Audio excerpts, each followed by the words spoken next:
Chapter 357. Outside the car window, Lu Cheng had no intention of appreciating the scenery.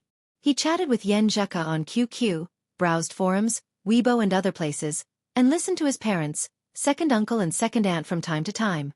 Occasionally, he would add a few words. After that night's battle, he realized that his willpower had made another breakthrough. His ability to control his mind had become stronger, and he was more resistant to negative emotions such as fear, nervousness, and fear. Furthermore, he had also improved the application of his own moves and judgment in battle. He had also obtained excellent training. Even so, he still didn't like the surprise attack, but he was not as angry as before. As for the endorsement contract of the martial arts shoes, Wu Qingguei, who was on a business trip, approved the modification in principle. Once he came back, both parties could sign the contract officially and try to finish the process before the new year. In that case, Lu Cheng could receive the endorsement fee of 700,000 yuan after the Spring Festival. While Lu Yanwei was playing games on his mobile phone and Ma Shi was listening to music with her eyes closed, time flew by. The car got off the highway and entered the county road.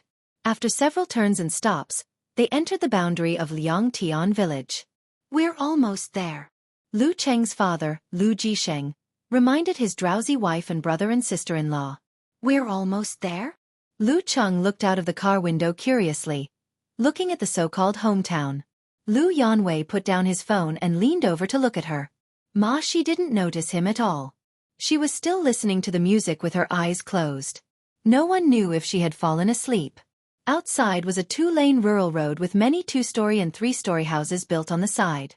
They all had courtyards in front of their houses, and some of them even had cars parked there.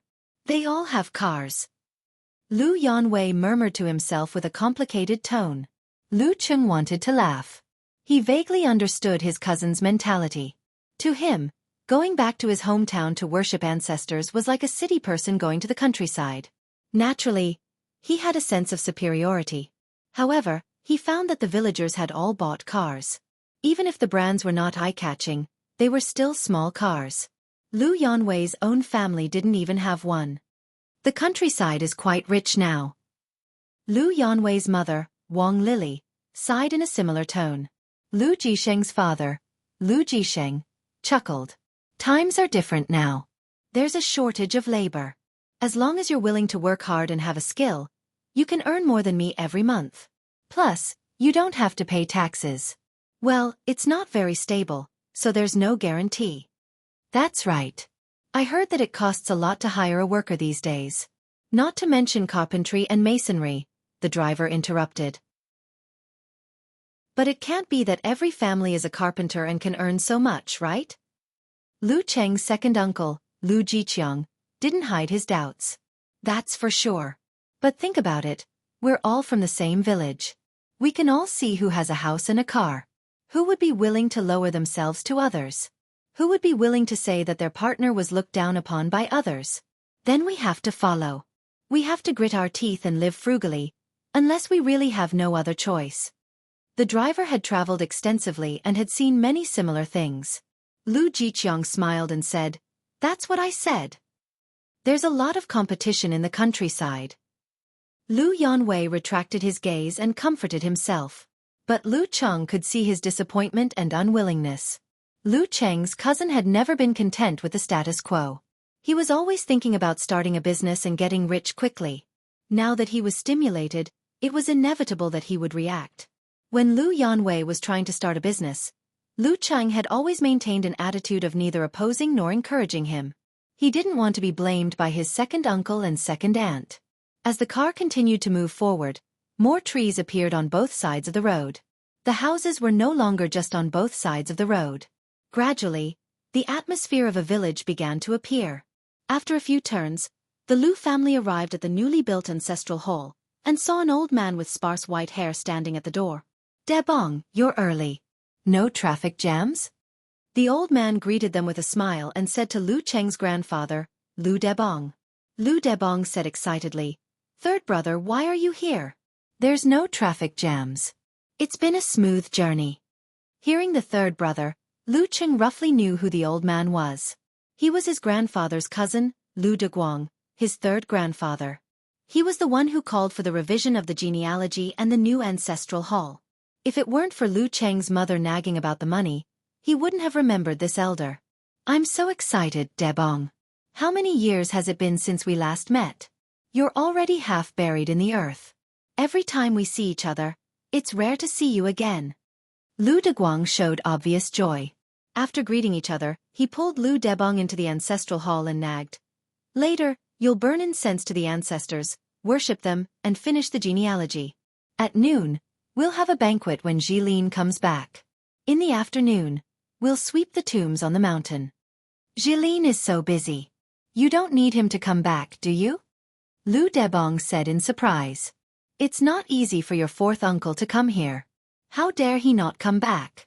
When he was a child, you loved him the most. Every time you saw him, you would give him money. Lu Deguang waved his hand and said in high spirits, and most of his business has been handed over to Erzi, so he has a lot of free time. Lu Cheng quietly followed behind and listened to them, just like Lu Yanwei and Ma Shi. Lu Cheng had heard about Jilin from his mother in the car. He was the eldest son of his third grandfather, Lu Deguang. At first, he went to Qingfu County with a few villagers to help people with renovations. Later, he jumped out and started his own business. The more he did, the more successful he became. He had already moved to the city, but Lu Deguang refused to go with him, saying that he didn't want to leave the ancestral house. As for Erzi, he was Lu Jilin's only son, his cousin. His mother didn't mention his name, but said that he was more successful than his father and had expanded his business to Lening City. Erzi hasn't married yet? Lu Debong asked casually. Lu Deguang said with disappointment, Not yet. He hasn't even settled on a girlfriend. Every time I talk about him, he just smiles. Don't be fooled by his ability. If he still doesn't find a wife in 2 years, I'll make him kneel in the ancestral hall. The corners of Lu Cheng's mouth twitched when he heard this. Whether to get married, when to get married, whether to have children, and when to have children all depended on one's personal choice. Mixing the ancestors and the ancestral hall was simply full of ancient flavor, just like a painted zombie jumping out of the grave. Fortunately, he didn't care about this. If it was reasonable, he would listen. If it was unreasonable, he wouldn't ask for more. After entering the ancestral hall, they bowed to the ancestors and paid the money. Lu Deguang took out a piece of red paper and asked his father, Lu Jisheng, to write down the family tree here. When the time came, it would be recorded in the family tree. After everything was done, the 7 aunts and 8 aunts also came over. All the relatives sat around the square table and chatted casually. They talked about where their spouse worked, what their child did, whether they had a partner, how was their studies. Lu Jiqiang and Wang Lili were a little embarrassed to talk about these topics. They only said that Lu Yanwei had a girlfriend in a stable job, but it didn't work out. Lu Cheng's mother, Qi Feng, seemed to be on steroids and relived the wonderful feeling when Lu Cheng was admitted to university. My Cheng is studying at Songqing University. Don't you know Songqing University? It doesn't matter. Do you know Xing Province University? Songqing University is better than that. My Cheng won the provincial youth tournament. Don't you know the provincial youth tournament? It doesn't matter. Just know that the prize money is hundreds of thousands. Lu Cheng couldn't bear the exclamations. He looked at his cousin Lu Yanwei and cousin Ma Shi, who were so embarrassed that they wanted to dig a hole in the ground. He said to Lu Debong, Grandpa, let's go for a walk. We'll be back soon. As he spoke, he stood up. Lu Yanwei and Ma Shi both breathed a sigh of relief and followed him. After leaving the ancestral hall, they walked along the road and gradually calmed down. They looked around with interest. This is the first time I've been here. Ma Shi looked at the river not far away and found that there were traces of fish in it. She grew up in the city and became very excited. Lu Yanwei was the same. He found everything new. It's winter and it's not frozen. What's so interesting about it? Lu Cheng took a picture and sent it to Ku. His grandparents lived in the countryside and were used to such scenes. While they were talking, they passed by a house and saw a middle-aged man practicing martial arts in the courtyard. The crisp sounds were continuous, and it was extremely powerful. Don't look. Let's go. It's taboo. Lu Cheng patted Lu Yanwei and Ma Shi on the shoulder and reminded them. After a few steps, Lu Yanwei lowered his voice and said, I think that man is very strong. Cheng, who is stronger between you and him? How can I show off when you ask so directly? Lu Cheng said with a smile. He has the strength of professional ninth pin and keeps his chi and blood strong. He didn't directly say that he was stronger, but it was obvious from his rank. Oh, you have defeated a professional seventh pin fighter. You must be much stronger than him. Lu Yanwei suddenly realized. Brother, isn't that nonsense? Ma, she complained. At this time, they saw a group of children playing on the side of the road in front of them. They were playing with toy swords and inflatable sticks, making a big fuss. They were very excited. Witnessing this scene, Lu Cheng couldn't help but reminisce. He smiled and said, "Back then, I had a sword that I made myself. I cut it out of bamboo and made a scabbard for it with a bamboo tube. Every time I pulled it out, I felt like a hero. Unfortunately, it was left at my grandfather's house. I don't know who lost it. I remember. You showed off to me and I asked you to make one for me. But you didn't remember." Lu Yanwei said with a smile, "Hey, that kid is playing methodically." He pointed at the child with the toy sword. "Not bad, right? My son?" A man came up to him and said with a smile. It was the middle-aged man who had been practicing boxing in his yard. He had a square face and a lot of pockmarks on his skin. Lu Cheng had already noticed him. He asked with a smile, "Is this a family heirloom?" "Yes. Our ancestors were hunters for generations. This is my youngest son. My eldest son got the certificate of professional ninth pin and is a substitute in the Bat Squad. Have you heard of the Bat Squad?" The middle-aged man said casually. "No." Lu Yanwei and Ma Shi shook their heads. Lu Cheng had heard of it but didn't want to ask. "Haha, are you the Lu family who came back to worship the ancestors today?" The middle-aged man asked. "Yes." Lu Cheng nodded calmly. Just then, they heard the roar of a motor and saw a black car coming around the corner. Then, it lost control and crashed into the side of the road, crashing into the group of children. The children were scared out of their wits and no one moved. The middle-aged man's hair stood on end and he rushed to his youngest son without thinking. He wanted to hold him and get away from the danger. As for the others, he didn't have time to care about them. He exerted force on his feet and jumped.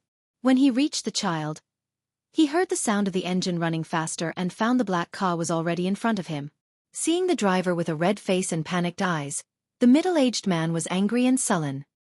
He felt that he couldn't escape. Damn it! This drunkard mistook the accelerator for the brake. Just as he was in despair, he suddenly saw a figure leap past and heard a muffled sound of collision. Bang! Lu Cheng retracted and released his Dan force. Using both hands, he managed to lift the front of the car. The back wheels of the black car spun crazily and rubbed against the ground, making a sharp noise and sparks. But it couldn't move forward anymore. Crack! The cement under Lu Cheng's feet cracked and the black car's head caved in. Chapter 358. Bang! Amidst the eerie silence, Lu Cheng saw that the tire had completely stopped spinning. He loosened his grip and let the miserable-looking front of the car fall to the ground. The man in his 30s who was sitting in the driver's seat with a blank look on his face jumped up in fear. Just as Lu Cheng was about to step forward, open the door by force, drag this drunk driver out, and teach him a lesson, several families nearby heard the commotion, rushed out, and asked in confusion, "What's wrong? What's the matter? What happened? What's the situation?" Only then did the frightened children come to their senses. They cried and screamed, making the scene a mess. The middle-aged man surnamed Yu came to his senses and looked at Lu Cheng's back. He swallowed hard and turned his attention back to business. When he turned back, he was so angry that his chest was about to explode. He held the child, straightened up and shouted, "That bastard was drunk and driving and almost hit Jun Fei and the others. If it weren't for that young man, they would have been dead." With a buzz in his head, the men and women who came over became anxious and rushed to the black car in the midst of the children's cries. F***CK. F***CKU. I'm going to kill you. In the midst of the cursing, they walked past Lu Cheng, opened the car door, and dragged the driver out. They dragged him to the nearby river, beating and kicking him as they dragged. Ah! The driver screamed again and again, calling for help. Lu Cheng's mouth twitched. He silently stepped back and pretended that he didn't hear anything. This drunk driver deserved to be beaten to death. The scene when everyone rushed over was so shocking that even he was shocked and didn't take the initiative to punch the driver. Is this the consequence of provoking public anger? Help! The driver was pressed into the cold water, choked a few times, and was lifted up again. He finally sobered up completely and understood his situation. He cried and shouted, "Call the police! Call the police! Call the police!" After being pressed into the river and beaten, they finally calmed down. Among them, the middle-aged man surnamed Yu was the first to come to his senses and stopped the villagers from hitting the vital parts of the body. Under such circumstances, there was a reason why the perpetrator was beaten up so severely. The law did not punish the majority, and the police would not pursue the matter. However, if someone really died, there would be a lot of trouble. Seeing the driver curled up in pain, he called the police and then walked over to Lu Cheng. He looked at the black car with a dented head and the tire marks on the ground as if he were looking at a monster. He said with fear and horror, "Thank you, thank you. If it weren't for you, we and the other children would have died here today." "It's nothing," Lu Cheng replied politely. The middle-aged man surnamed Yu was rendered speechless as he recalled the sight of Lu Xian lifting the carriage with both hands. It was really a piece of cake. "Your kung fu is amazing." The middle-aged man with the surname Yu sighed in amazement. In the end he asked carefully, "Do you want to follow him to the police station?" "Can I not go?" Lu Cheng retorted. It was troublesome to go through the procedures in the past. It delayed his lunch and tomb sweeping. "Yes, we have so many witnesses and people involved. It's enough." The middle-aged man with the surname Yu imitated the tone of a TV series. Besides, the police won't say much about a martial artist who can directly block a car with his foot on the gas pedal. "We can be witnesses. You acted bravely for a just cause." "Damn it, that bastard must go to jail." "Okay, if you really need me to testify, call me." Lu Cheng gave him his phone number and name. The middle-aged man surnamed Yu finished recording and called back. "I'm Yu Zhong. When I'm done with the police station, I'll come to the ancestral hall of the Lu family to formally thank you." "No need, no need. That's enough." Lu Cheng hurriedly waved his hand. Yu Zhong thought for a moment and said, "Then, if you want to eat game, call me. As long as it's not a protected animal, I'll definitely get it for you. It's definitely authentic." "Okay." Lu Cheng did not refuse his gratitude again. Watching the three of them go back the way they came, Yu Zhong touched his son's head. He still felt fear in his heart. The image of Lu Cheng stomping on the cement ground and blocking the black car flashed in front of him. Damn it, what was the first thing I wanted to say to him? It seemed like I wanted to say, "Young man, you don't look very healthy. You need to exercise more." Cough, cough. On the way back to the ancestral hall, Lu Cheng coughed twice, took out the 6 life pills, and hurriedly took 2. Ma Shi, who had been silent since the beginning of the incident, was awakened by the cough. She took a deep look at her cousin and said with a sigh, "Second brother, you're really a human Gundam." "Yeah." Lu Yanwei beside her also broke the silence. The battle in the ring often did not let most people directly see the horror of a martial artist, but the previous incident was not the case. Back in the ancestral hall, the conversation was still going on, but the focus had shifted to the younger generation of Lu Cheng's grandfather. Lu Cheng, Lu Yanwei, and Ma Shi found a corner and sat down, listening with great interest. After a while, the news of the car accident outside was passed from person to person, which made everyone curse the drunk driver. Since Yu Zhong went to the police station, people only knew that a young man helped to save people, but did not know who he was or how he saved people, which saved Lu Cheng a lot of trouble. At lunchtime, Lu Jilin, who had been called by many people, drove back to the ancestral hall with his wife. He looked a bit like Lu Cheng's father and second uncle, but even if he wore glasses, he couldn't hide his fierce-looking face and a bit of a gangster's temperament. If he didn't look like this, he wouldn't be able to control others. "Oh, fourth uncle, I've been waiting for you to come back. I've been telling my wife and children that among the elders, you love me the most, even more than my father." Lu Jilin was very enthusiastic, but it was hard to tell whether he was sincere or good at social interaction. Lu Debong was very surprised and touched his old eyes. "You're the first son in our family. Who else would I love if not you?" After Lu Jilin met Lu Jisheng and Lu Cheng, Lu Deguang asked. Where's Erzi? Didn't he come back? Oh, fourth uncle, I'm sorry. Erzi cooperated with others to form the bat team, which is valued by the city leaders. He has a competition today and can't come back. He asked me to say hello to you. Lu Jilin held Lu Debang's hand and said, It's okay. Business is more important. Lu Debang did not mind. The bat team. Lu Cheng smiled and did not say anything. During the banquet, Lu Jilin took care of everything. He did not neglect his peers, but also made Lu Cheng and the other juniors feel valued. When they asked about their studies several times, they showed great admiration for the scholar. After lunch, they rested for a while and then went to the back mountain with the Lu family to sweep the tombs of their ancestors. They were busy until 4:30 when Lu Cheng's father, Lu Jisheng, said goodbye. After several persuasions, Lu Jilin sent them to the entrance of the village. Lu Debang and his wife did not stay and followed them back. In the speeding car, Lu Cheng recalled what had happened today and found that he only recognized his third grandpa and Uncle Jilin. He had no impression of the other relatives. It was too messy. Alas, I never thought I would be face-blind one day. But this was not important. What was important was that they were going to Qingfu County to eat the famous tofu banquet, where all the dishes were made of tofu. At around 8:00 p.m., a Trident sports car stopped in front of the Lu family's ancestral house in Liangtian village. Erzi, why are you back so late? Lu Deguang stood at the door and said with a straight face. The door of the sports car opened and a man in casual clothes got out. He was less than 30 years old, with thick hair and a round face with ordinary features. I just finished my work. He shook the key. Your fourth grandpa and the others left long ago. Lu Deguang said with hatred. Erzi laughed and said, Well, I'm back to ask Uncle you for some game. My friends want to eat. Lu Deguang turned around and went into the house. Lu Jilin laughed and said, Erzi, you have to take care of your grandpa's feelings. Your fourth grandpa doesn't need to talk to him. What's wrong with your words?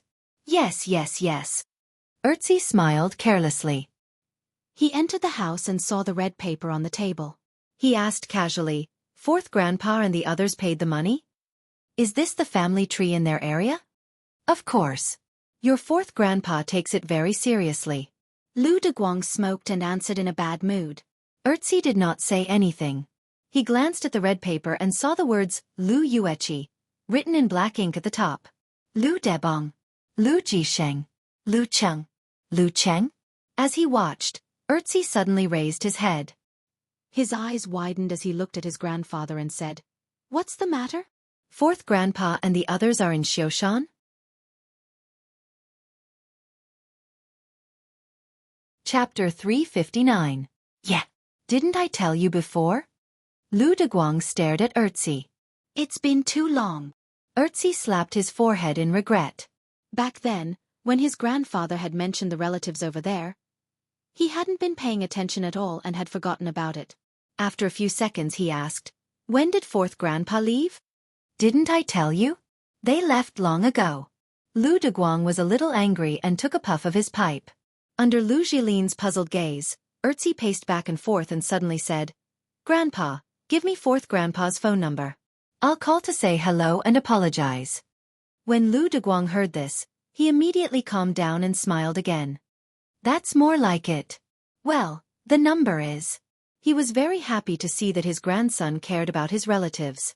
After writing down the number, Erzi dialed it directly. After a while, he heard an old and puzzled voice. Hello.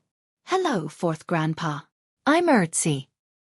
He smiled and said his name directly, so as not to be mistaken as a swindler. Erzi, you're home?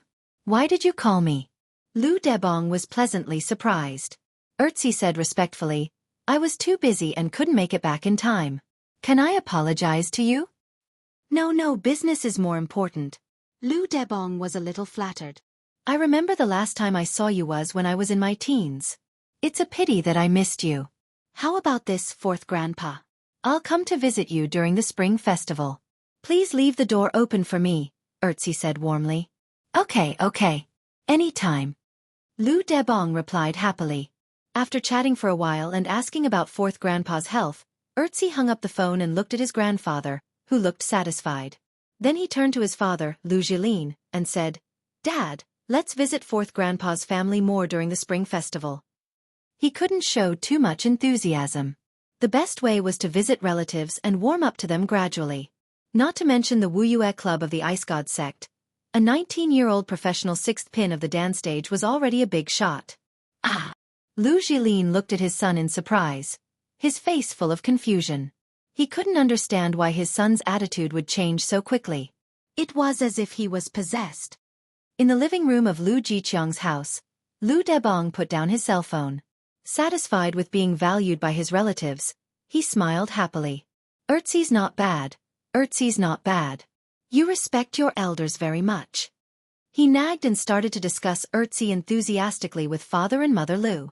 Even now, Lu Cheng, who was sitting on a chair in the living room, still didn't know Erzi's name. He smiled thoughtfully and continued to chat with his little fairy girl on his phone. "I'm done. You can send me the picture of the tofu feast." Yen Zheka replied. Today, her family's dinner was late because there were relatives coming over. "Sure." Lu Cheng sent the photos of the hydrangea tofu, steamed tofu, crab roe tofu, and braised pork tofu. "They are all tofu. There are so many varieties and they look delicious," Yen Zheka said with a salivating expression. Lu Cheng replied with an evil smile, "But they are missing my favorite tofu." "Rogue." Yen Zheka replied with an angry expression. "What are you thinking of?" "I'm talking about that kind of crispy tofu, the kind that can absorb the juices.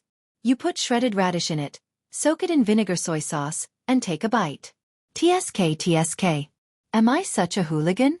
What are you thinking about?" Lu Cheng replied with an expression of pushing up his sunglasses. "I won't talk to you anymore," Yen Zheka replied with an emoji. Lu Cheng almost laughed in front of the elders. In order to hide his abnormality, he got up and walked to the balcony.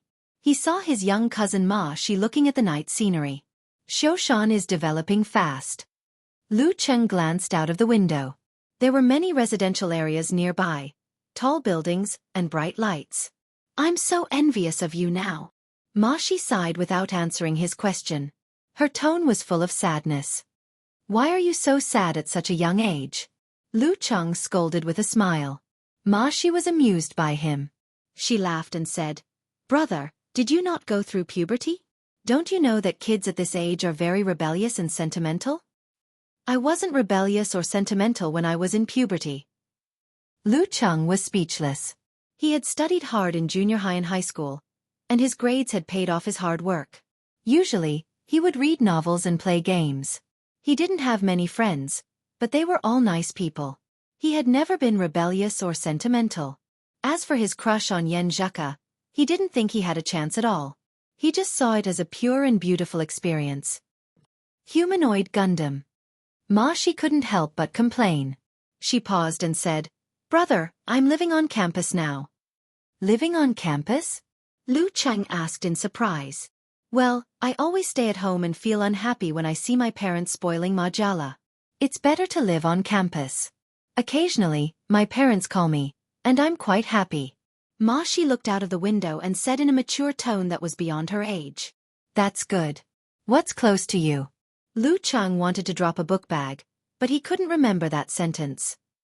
"It's not right to use this sentence to describe it," Ma Shi retorted with a smile. "Brother, your level of knowledge has dropped a lot." "Well, let's not talk about professional knowledge. The third year of high school is the peak of my comprehensive knowledge." Lu Cheng blushed. Seeing that his cousin had thought things through by herself, he was relieved. A few days later, Lu Cheng was alone again. Yen Zheka's father, his future father-in-law, had started to rest. The Empress Dowager's company also entered a long holiday. The family of three went back to Yen Zheka's grandfather's house in Zhenkei County. They would spend the new year there until the third day of the new year. Lu Cheng was a little depressed. He thought that the Yen family would bring the elders and relatives to Xiaoshan for the new year, but he and Ku would be separated for a few days. The first day of the new year, the second day of the second month of the Gregorian calendar, was his 20th birthday. The depression didn't last long. When Lu Cheng received a call from his master, he was completely relieved. He was told to go to Wuxia on the first day of the new year to burn incense for the ancestors. The first time for a new direct disciple was relatively formal, so it didn't have to be on the first day of the new year. Well, since both sides were busy, this was the only way. Lu Cheng stayed with his grandparents for 2 days. When he came back, it was already the eve of the new year. Before dawn, he continued his training in the biting cold wind. He felt that he had gotten rid of the word weak of 6th pin. At this time last year, he was just a rookie trying to reach professional 9th pin. After finishing his morning exercise, he jogged outside. Just as he took a few steps, he suddenly stopped. He saw a beautiful girl in white sitting on a bench next to the park. She was looking at him with a smile. Lu Cheng blinked and shouted in surprise. "Ku? Isn't she at her grandfather's house in Zhengke County?" Yan Zheka stood up, pursed her lips and looked to the side. "There's something I forgot to give you." "What's that?" Lu Cheng took 2 quick steps forward and came before the girl. "Here, your birthday present. I asked someone to make a custom-made wallet." Yan Zheka pretended to be careless and handed a dark blue wallet to her boyfriend. Lu Cheng couldn't hide his smile. While holding the wallet, he also held the girl's hand, which was cold in the wind. "You coming here is the best present." "Meet Nam." Yan Zheka rolled her eyes and scolded him silently. Then she said, "I don't like that wallet of yours for a long time." She used this excuse to hide her intentions. Lu Cheng moved his heat flow to warm her delicate hand. He pulled her to sit down again and recalled the past. "Last year, when you called me to say happy birthday and sang the birthday song, I was so surprised that I wanted to shout from my aunt's balcony. Humph, I mustered up my courage to call you, and you still forced me to sing." Yan Zheka's eyes were full of sweet annoyance. "Hee, give me an inch and I want a yard." Lu Cheng held the girl's waist and kissed her when no one was around. He expressed his meaning with his actions. After a few minutes of whispering sweet nothings, Yan Zheka suddenly woke up and said, "I have to go back. I told them I was going to buy something, but I ended up in Xiaofan." She had come by the earliest train and had to get back before lunchtime. Ah! Lu Cheng's heart skipped a beat. "Then, I'll send you back to Zhengke." "Okay." Yan Zheka didn't refuse and nodded in surprise. On New Year's Eve, Lu Cheng, who had just returned from Zhengke County, happily spent the new year at his grandfather's house. From time to time, he put his hand into his pocket and touched the new wallet. Since he was successful, Lu Yanwei didn't make a fuss last year. The family was very comfortable, without any hidden worries, and happily welcomed the new year. When it was almost 12 o'clock, Lu Cheng was about to sneak to the balcony to call Ku when he suddenly felt his phone vibrate. He looked at the screen and saw the name Little Fairy. "What a coincidence. I was just about to call you." On the balcony, Lu Cheng leaned against the corner and said happily, "Isn't it because it's almost your birthday?" Yan Zheka replied proudly, "I was just waiting to say happy birthday to you and then go to bed. Anyway, I'm very flattered." Lu Cheng smiled to express his feelings. Hee. Yan Zheka laughed. After a few words, the firecrackers outside started to sound fiercely, covering all the sounds. Lu Cheng and Yan Zheka didn't talk, just like last year. Relying on their keen senses, they quietly listened to each other's breathing, which went deep into their hearts. When the crackling sounds died down, Lu Cheng said in a warm and peaceful mood, "Happy New Year! Happy New Year and happy birthday to you too." "How can I say happy birthday to you?" "Of course you should celebrate my birthday with me." Okay. "Can you sing another song today? What do you want to hear? Birthday song?" "Sing, I'm going to marry you tomorrow." "No." "Sing it. Just one sentence, one sentence." Outside the window, fireworks were everywhere. The beginning of a new year was bright and glorious.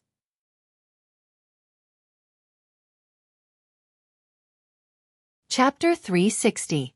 It was late at dawn on the first day of the new year. Lu Cheng finished his training and ate the longevity noodles cooked by his mother.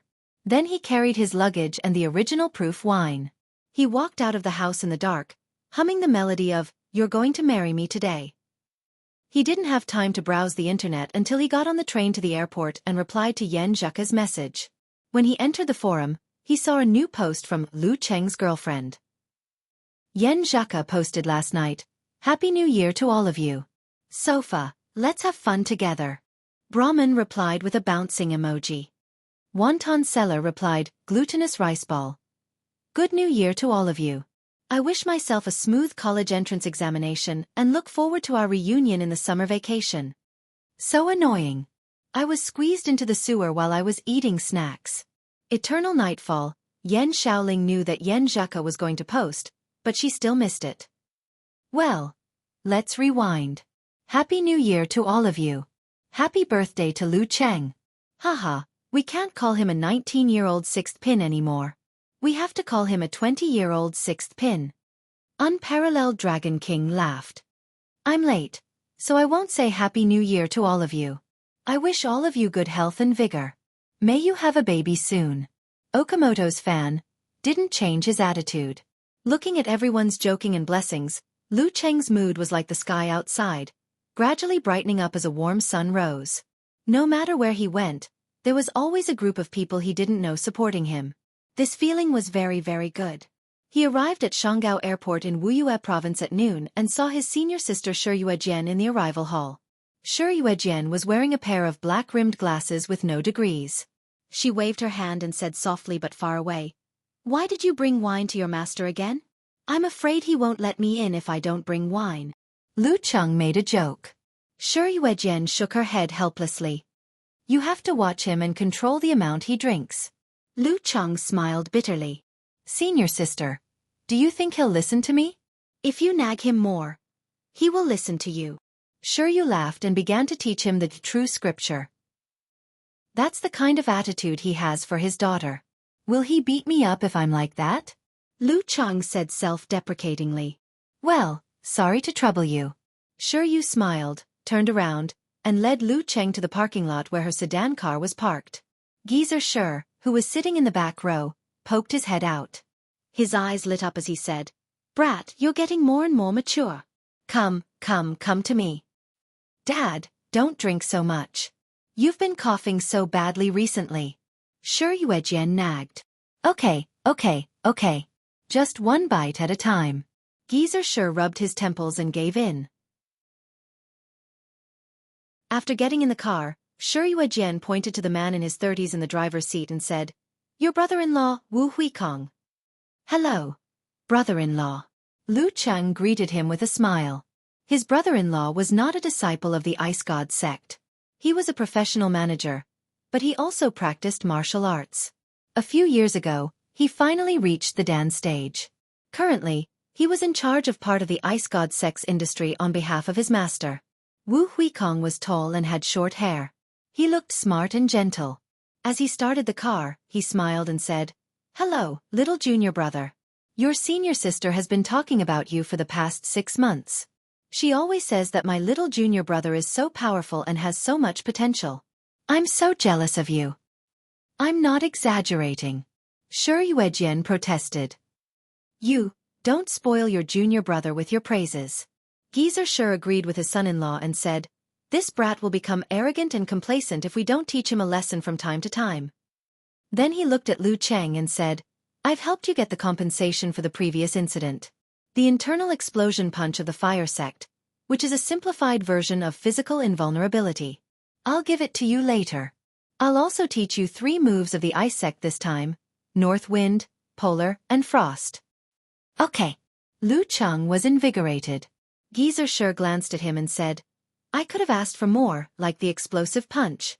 But you don't have a good foundation, so you have to practice carefully. You can't be greedy." "Humph. My Thunder Roar Zen is famous. How many Dan stage and inhuman experts were killed by it? Look at you now. How long has it been since you used it in a battle? It's because you don't master it well enough." "Yes, master." After being reminded, Lu Cheng also felt that he had neglected something in his practice. Although it was not like a monkey moving corn, it was close enough. Shi Yuejian, who was sitting in the passenger seat, was listening quietly. Then she interrupted, "Internal explosion punch? Junior brother, you have to be careful. Try not to use it when you practice. The core moves of the fire sect are known for their violence, which is completely different from our ice sect. Once internal explosion punch is used, the opponent will definitely suffer internal injuries. Even if they are close to the inhuman level, they can't take 3 punches like this. I mean, after 3 punches they will die. Then she smiled and said, when you reach the inhuman level, you can come and practice with me. The saber techniques of the ice sect are also superb. What saber practice? Isn't it troublesome to bring them here and there? Isn't it troublesome to destroy them after a few rounds? The most powerful and reliable thing for a martial artist is his own fist and body. Xiaofan said disdainfully. Lu Cheng then remembered his senior sister's nickname, Black and White Magical Saber, Shiyuejian. The 4 of them talked and laughed as the car sped out of the city and onto the winding mountain road. They arrived at the Ice God sect halfway up the Yanbing Mountain. Compared to the last time Lu Cheng was here, this place was much livelier. Finally, it looked like a big sect. Of course, it would only last for 2 or 3 days. When they walked along the road and entered the sect, all the disciples stood respectfully when they saw Xiaofan. Some called him Martial Uncle, and some called him Martial Granduncle. Their expressions were full of fear and admiration. The incident of White Heaven and Earth last time had been spread by the elders and disciples with exaggerated details. Xiaofan had really become an immortal in the hearts of most of the juniors. Ahem. Xiaofan cleared his throat and walked more arrogantly. It seemed that he was enjoying this kind of treatment very much. Lu Cheng held back his laughter and didn't say anything. The older his master was, the more similar his mentality was to his juniors. They walked all the way to the Ice God Palace. Sect leader He had been waiting for them with a group of elders and direct disciples. Hello, Martial Granduncle. Hello, 7th Martial Uncle. Hello, young Martial Uncle. In the greetings, Zhu Tai, Lei Feng, and the others no longer called Lu Cheng reluctantly. After Lu Cheng followed his master to worship the ancestral master, burned incense, and went to the Xiaofan palace with everyone to take a seat, Mo Jingting, who was dressed very plainly, came to him and whispered, after watching the fight between you and Peng Liyun, senior brother Zhu and junior brother Lei are convinced by you. When they met recently, the focus of their discussion was the National University Martial Arts Competition in April. They were talking about Peng Liyun from Chongqing, Ren Li from Kongtong, and Chaoyang and Zhen Huanqing from Xinghai. And you, young martial uncle from Wuxia Club and Ice God sect. Who will take the lead? I'm looking forward to it. 5 geniuses of 6th pin under the age of 22, and maybe even inhuman. This is probably the most anticipated competition besides the top professional competitions and the 5 major title competitions. After hearing Mo Jingting's words, Lu Cheng was also looking forward to it. He even felt his blood boiling. In April, he would fight with Peng Liyun, Ren Li, and Chaoyang, Zhen Huanqing, and Li Xiaoyuan, who represented different big forces, to fight for the only championship. They even bet a lot of money on it, Mo Jingting added. It sounds like you're in it too? Lu Cheng didn't ask who they favored. If it were him, he would also bet on Peng Liyun or Ren Li. How dare I? Young martial uncle, you, Peng Liyun, and Ren Li are all monsters. How can a normal person like me tell the difference between monsters? Mo Jingting chuckled. But I still bet 100,000 yuan on you, young martial uncle. After all, we're on the side of reason. It's not right to help people. It's not right to say that I can't win. Lu Cheng laughed. Mo Jingting was speechless for a moment. After a while, she smiled sweetly. Young martial uncle, you're so humorous. Why didn't you talk to me like this before? Well, you sincerely treat me as your young martial uncle. Of course I'm humorous. Lu Cheng put his hands in his pockets and smiled leisurely. Mo Jingting was silent for a while. Then she sighed.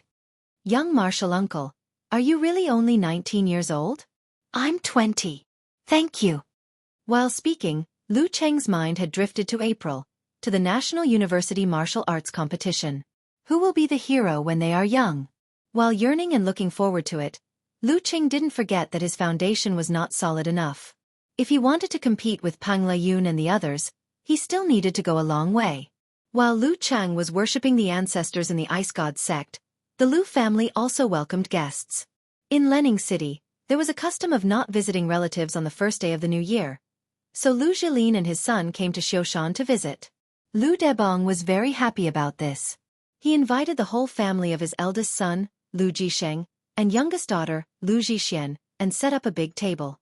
As soon as Erzi entered the door, he looked left and right, but when the banquet started, he still didn't see Lu Cheng. He suddenly had doubts in his heart, so he deliberately changed the topic. Our generation should have the character Yuan, but many people don't care about this.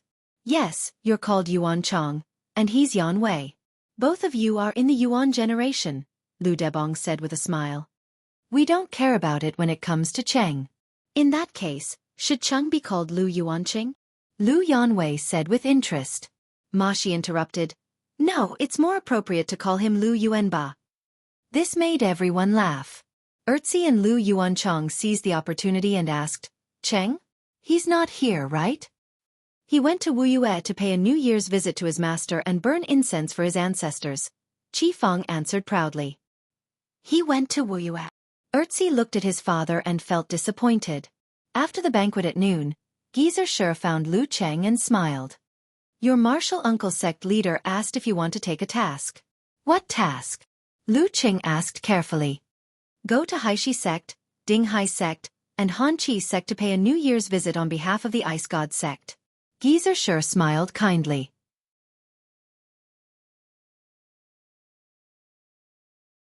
Chapter 361.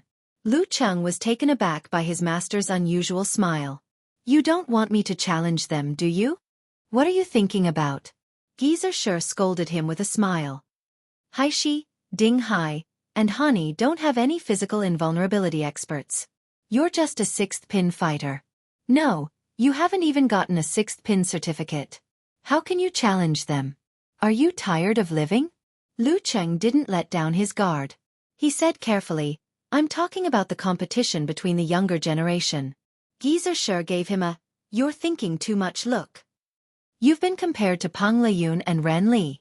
Who do you think is at the same level as you in the Wuyue Club? The youngest inhuman expert is already 25 years old, 5 years older than you. It's okay to meet you in the official competition, but don't you think it's shameful to challenge you on a regular basis?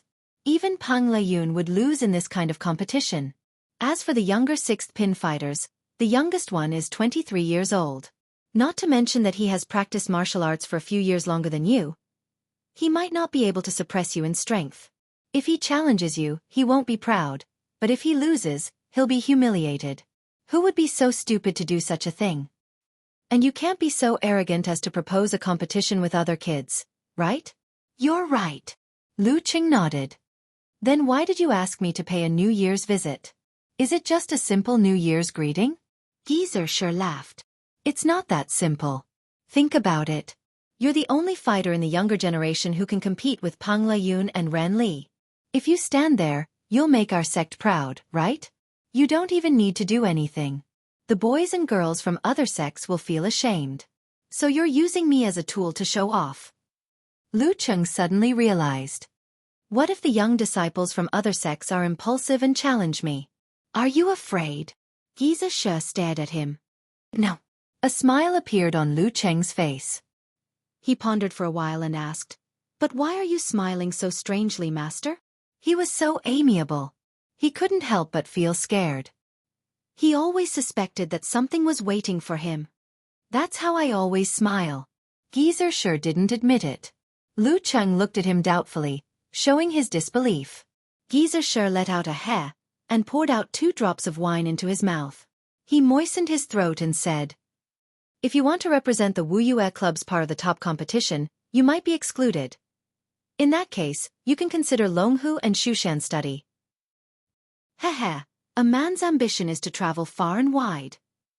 Geezer Shi made up some nonsense to get the topic back on track. Are you going or not? Go ahead. I want to meet Gun King and the clown face to face, Lu Cheng answered expectantly. Gu Jianxi doesn't usually appear in such crowded places. As for Huang Ku, he can't do anything. What's the point of meeting him? Geezer Shi refuted his disciple's words out of habit. Okay, I'll go back to your master. You take the invitation and go by yourself tomorrow. Okay. After agreeing, Lu Cheng walked out of the Xiaofan palace and saw Mo Jingting waiting for him at the side. Junior Martial Aunt. Junior Martial Aunt. Let's go karaoke together tonight. Senior Martial Brother Zhu and Junior Martial Brother Lei will all be there. We'll celebrate your birthday and let you experience my iron lungs singing voice without any voice modification. Another day. I have something important to do tonight. Lu Cheng thought for a while.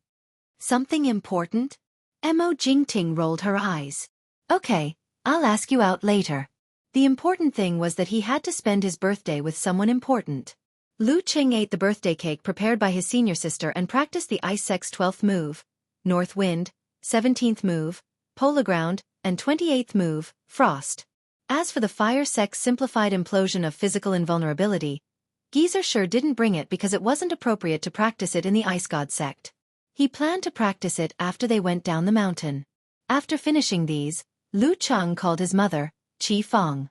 After chatting for a while, he turned on his computer and video called Yan Zheka to spend his birthday together. The girl was wearing a white bear-style pajamas. Her hair was just washed and dried, dark and glossy. Her face was rosy and tender. In front of her was a small cake with 2 candles on it. The dim flames were swaying gently. After Ka hummed the birthday song, Lu Cheng chuckled.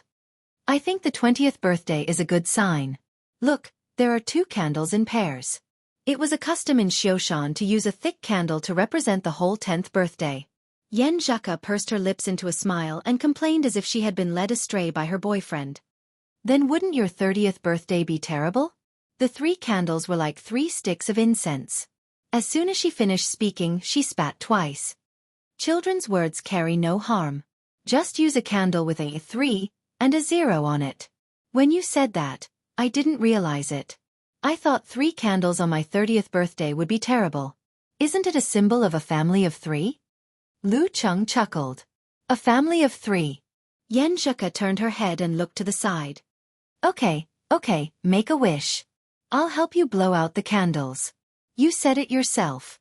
I'll celebrate your birthday with you. Make a wish. Lu Cheng closed his eyes and earnestly looked forward to the future. First, he wished that his loved one would be healthy and have a smooth life. Second, he wished that he could go further and more steadily on his martial arts path. Third, he wished that he and Ku would love each other for life and grow old together. From now on, he would repeat these 3 wishes every birthday. It wasn't to move the heavens, but to remind himself to cherish the people around him and not forget his original intentions. I've made a wish. He opened his eyes and smiled. What did you wish for? Yan Zheka asked curiously. About the same as you. Didn't you say it wouldn't come true if I said it out loud? Lu Cheng chuckled. Stingy. Yan Zheka snorted with a smile. She opened her pink lips, exhaled, and blew out the 2 candles. Then she picked up a plastic spoon, scooped a piece of cream, and laughed. Cheng! Happy birthday. I'll eat your share of the cake for you. Be careful not to get fat if you eat alone. Lu Cheng smiled. Humph, so what if I get fat? Yan Zheka wrinkled her pretty nose. It's good to be fat. It's more comfortable to hug and feel better when you're chubby. Lu Cheng snickered. Pervert. Yan Zheka opened her eyes and said with a smile. Before Lu Cheng said anything, she looked up and asked curiously and hesitantly, Cheng, let me ask you a question. Don't laugh at me. What question? I promise I won't laugh. Lu Cheng tried to look serious. That's, every time you can't help it. Do you take a cold shower to cool down or something? Yan Zheka stuttered and asked with a blush on her cheeks. Dirty Tong was always talking about such things. He had been curious for a long time. Lu Cheng almost burst out laughing. He quickly maintained his expression and pretended not to understand. What do you mean? That's. Yan Zheka suddenly gritted her teeth and blurted out, That's what you guys call masturbation. After that, she saw Lu Cheng's half-smile. She was so embarrassed that her face turned red. She turned her head and looked away. I'm going to ignore you. Well, both. Sometimes it's a cold shower. Sometimes it's something else. Lu Cheng answered with a smile. Yan Zheka was silent for a few seconds. She pursed her lips and stole a glance at Lu Cheng. What are you laughing at? She said bitterly. I'm not laughing. I just think that the communication between boyfriends and girlfriends will gradually involve such things. It's pretty good. Lu Cheng was still smiling. Since his little fairy took the initiative to ask, he could guide them step by step in the future. Humph. Yan Zheka looked to the side again. Her face was still red. The next morning, Lu Cheng, who had finished his training, took the visiting card and got into the car of the Ice God sect. He was the first to arrive at the Haishi Gate. Haishi Gate was located on the shore of the famous lake in Moshang. It was surrounded by beautiful scenery, and the house prices were very high. As Lu Cheng stepped through the gate, he saw many young disciples secretly sizing him up from the corner of his eye. Some were feeling inferior, some were depressed, some were sighing, some were admiring, some were indignant, and some looked sullen. 1 step, 2 steps, 3 steps. He came to the Ocean Tide Hall and was led in by a disciple at the door. Junior Lu Cheng of the Ice God sect greets sect leader Chen and Senior Huang. Lu Cheng didn't look at them carefully. He bowed first and said a few auspicious words. Chen Beiling, the sect leader of the Haishi Gate, smiled and said, "Martial nephew Lu, I've heard about your reputation for a long time." Lu Cheng raised his head and saw that Chen Beiling's hair and beard were sparse, with a tinge of yellow in his white hair. He was wearing an ancient costume and was about the same age as Lu Cheng's martial uncle sect leader. Beside him was the Spear King Huang Ku, who looked like a dull man in his 30s. He had a broad forehead and deep eyes. Lu Cheng felt a chill in his bones just by looking at him. "Senior, you flatter me." Lu Cheng handed over the visiting card. Chen Beiling held the visiting card and stroked its surface. He smiled and said, "I was thinking that old he would most likely send you to pay a New Year's visit this year." "Sure enough, I guessed right. This is a good thing. As a martial artist, other than your own internal cultivation, you do need some external stimulation." As he spoke, he looked at Zhang Yu, Qian Qiue and other young disciples as if to say, "Look, the stimulation is coming. Why don't you practice martial arts and try to catch up with him?" Zhang Yu and Qian Qiue nodded and clenched their fists. They seemed to be more motivated. Damn, this senior is so direct and calm. How can I answer? Lu Cheng pretended to be stupid and smiled. "Senior, you're right. Will the young disciples of the Haishi Gate be stimulated by Senior Chen's words and jump out to challenge me?" He was a little worried. After a few more words of greeting, Chen Beiling told Zhang Yu to go to the Ice God sect in the afternoon. Then he waved his sleeves and sent the guests away with tea, indicating that Lu Cheng could leave. When he turned around and walked out, Lu Cheng felt that Qian Qiue and others seemed to be eager to have a try. But in the end, they restrained themselves and didn't come out. When he was outside and felt the warm winter sun, he suddenly sighed and felt a little disappointed. The young generation of the Haishi Gate didn't even have the courage to stand out and challenge me.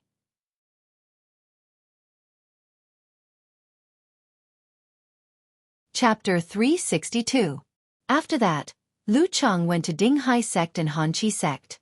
Unsurprisingly, he didn't see Clown Gu Jianxi. As for the younger generation, they were slightly weaker than Hai Shimen, so none of them impulsively came out to challenge him. After returning to Yanbing Mountain, he reported everything to martial uncle sect leader He Yi. The young people of these sects are very calm. He Yi shook his head and smiled. "That's a good thing.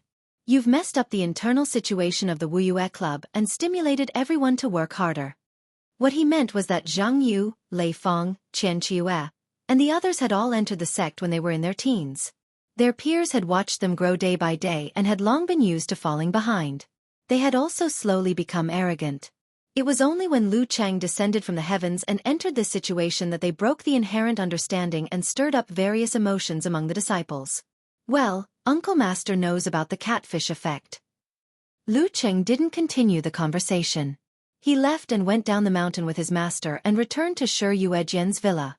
At this point, Geezer Shi took out a visualization diagram. There was a fiery red and unusually heavy sun on it. With just a glance, Lu Cheng felt the heat flow that symbolized the power of blaze in his body surging, being absorbed and being compressed. Internal explosion is harder to master than severe warning. First, you have to visualize this red sun, and then control it with the Zhurong diagram. Then, you have to coordinate the strength of your attacks. You have to be very careful when you practice. It's not a fun thing to have an explosion in your body. Geezer sure rarely explained in such detail. When you've fully mastered it, I'll teach you the 10th and 11th moves of the ice sect, which are simplified physical invulnerability moves. Of course, it'll take half a year. Okay. Lu Chang took the red sun diagram happily. Seeing this, Geezer sure said, "Don't be so careful. Just do it casually. If it's lost or broken, it's their fault." "I'm not such a stingy person." Lu Cheng's mouth twitched a little. "It's no fun to vent your anger on an object." Mo Jingting, Zhu Tai, and Lei Feng didn't invite him because they had to go back home for the new year. On the third day, Lu Chang said goodbye to his master and family and started his journey back to Xiaofan. The next day, Yan Zheka and his parents flew to Jiangnan province to celebrate the new year with the Ji family. Jiangnan province, the Ji family's ancestral home, at a family banquet. Yan Zheka, who was well liked by the elders and was constantly asked about her well-being, glanced at her grandfather Ji Zhenjiang and her grandmother Dou Ning. She plucked up her courage and pretended that nothing had happened. "Grandpa, someone from our martial arts club has mastered the swordsman formula, army formula, and forwarding formula of the 9 words formula." She wanted to use this to open up the topic and gradually lead to the related content of Shushan Study's 9 words formula. The reason why she said it in front of everyone was to appear calm and to appear as if it was just a casual mention, so as not to arouse the suspicion of the old man. As soon as her voice fell, she felt the Empress Dowager put down her chopsticks and looked up, sizing her up with a smile that was not a smile. "It made me feel a little guilty." Ji Zhenjiang's hair was thick and black, except for some gray hair on his temples. His face was lean, and he had an otherworldly aura. Hearing this, he tapped his chopsticks and said with a smile, "I know Lu Cheng." Puff. Yan Zheka almost choked on her own saliva. Grandpa actually knew Cheng. Did I overreach myself? Realizing that she had lost her composure, she took the opportunity to pretend to be surprised. "Grandpa, you've been following our competition?" As she spoke, she found the Empress Dowager's smile turned wider, full of gloating. Beside her, her cousin Lin Kei also had a slight smile on his face. "Humph, brother. What happened to being cold and reticent and silent? How dare you laugh at me?"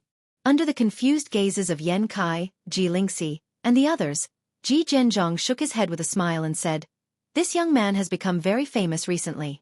When I go back to the sect, there are always people talking about him in my ear, saying that he is a genius who can stand shoulder to shoulder with Pang Leyun. As for your competition, with you and your brother there, I will occasionally watch." The headquarters of Shushan Study was in Jiazhou. As a native of Jiangnan province, Ji Zhenjiang had been sent here to guard the eastern base for decades. Phew. Yan Zheka quietly breathed a sigh of relief. Just as she was about to speak, she heard her grandma Dou Ning ask with a smile, "I also hear Lu Cheng's name from time to time. You and your brother are both members of Songqing University Martial Arts Club. What do you think of him?" Dou Ning looked to be in her 40s. Her hair was tied up in a bun, and her temperament was graceful. Her facial features were somewhat similar to Ji Mingyu and Yan Zheka's. But when she looked around, she really had the divine light of lightning. She had the demeanor of a master.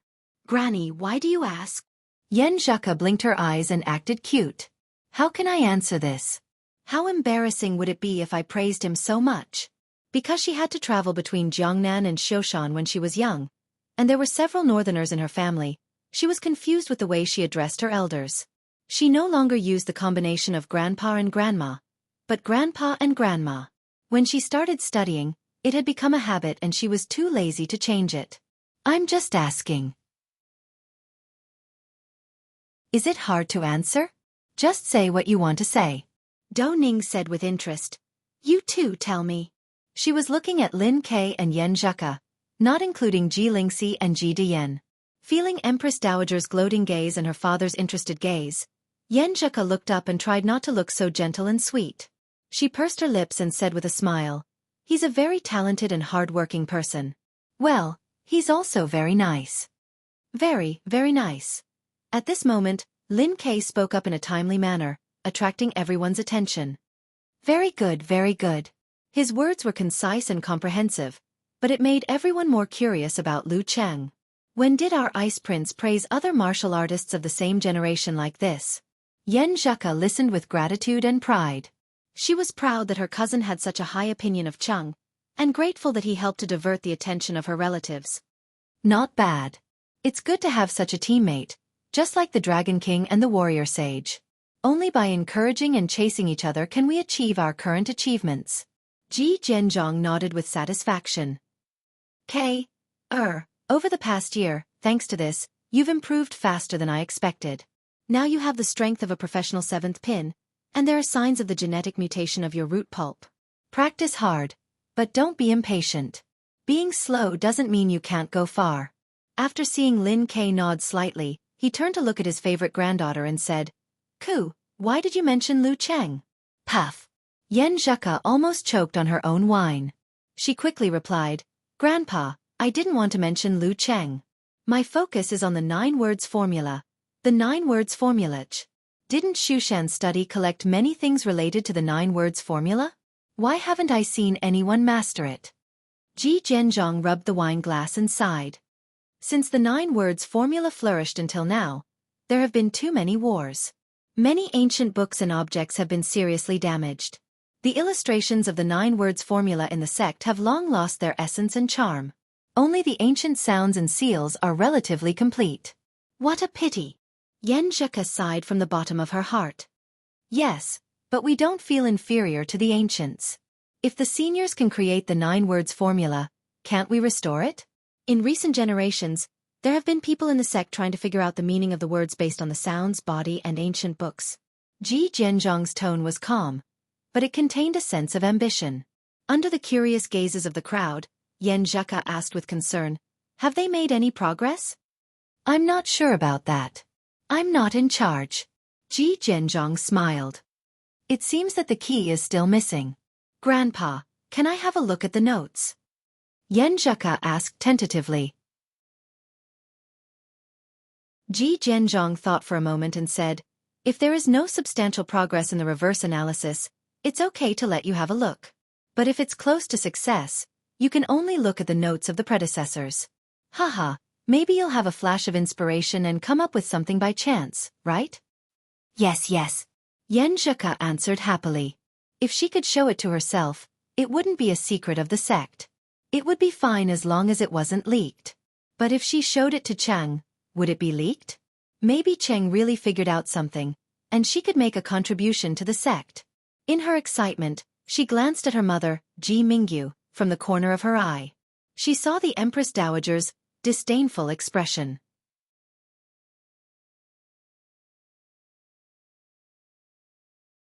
Chapter 363. On the 8th day of the new year, Lu Cheng happily changed his training location and came to Backwater Lake. Yan Zheka came back from Jiangnan province yesterday.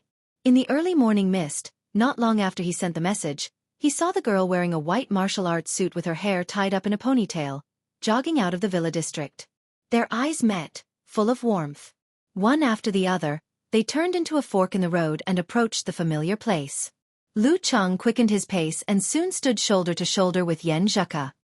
He breathed in the fragrance that calmed his mind. "Cheng, let me show you something." Yan Zheka raised her chin slightly when they arrived at the usual place. Her eyes lit up as she shook the bag in her hand. "No hurry." Lu Cheng chuckled. Seeing that it was still dark and there was no one around, he pulled the girl over and held her in his arms. "You!" Yan Zheka's eyes widened and her protest was stopped in her mouth. After a long time, she pushed Lu Cheng away.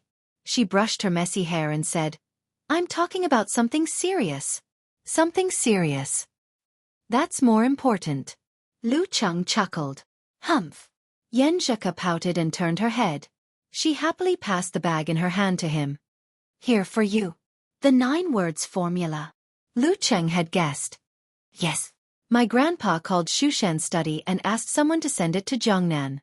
Yan Zheka had a praise-me expression on her face. She didn't say she could get it so quickly because she wanted to give her boyfriend a surprise. "Coach Yan, you're so nice." Lu Cheng was really happy, but it was more because he was touched than surprised. He opened the bag and flipped through it. He found not only the 9 words formula that had lost its essence and charm, but also the handprints and other body secrets.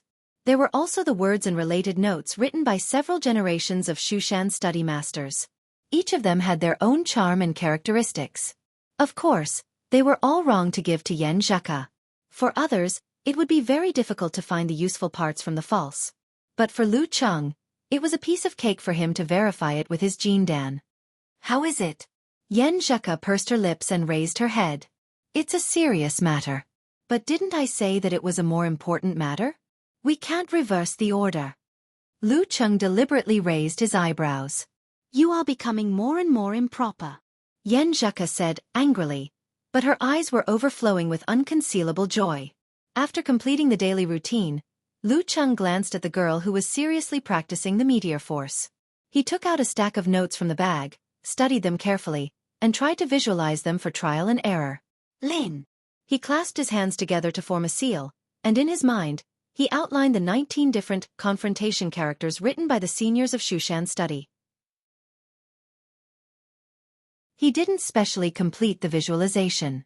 If he did, it wouldn't take a day or two. He just wanted to grasp a little of the charm and see if it could resonate with the Jindan.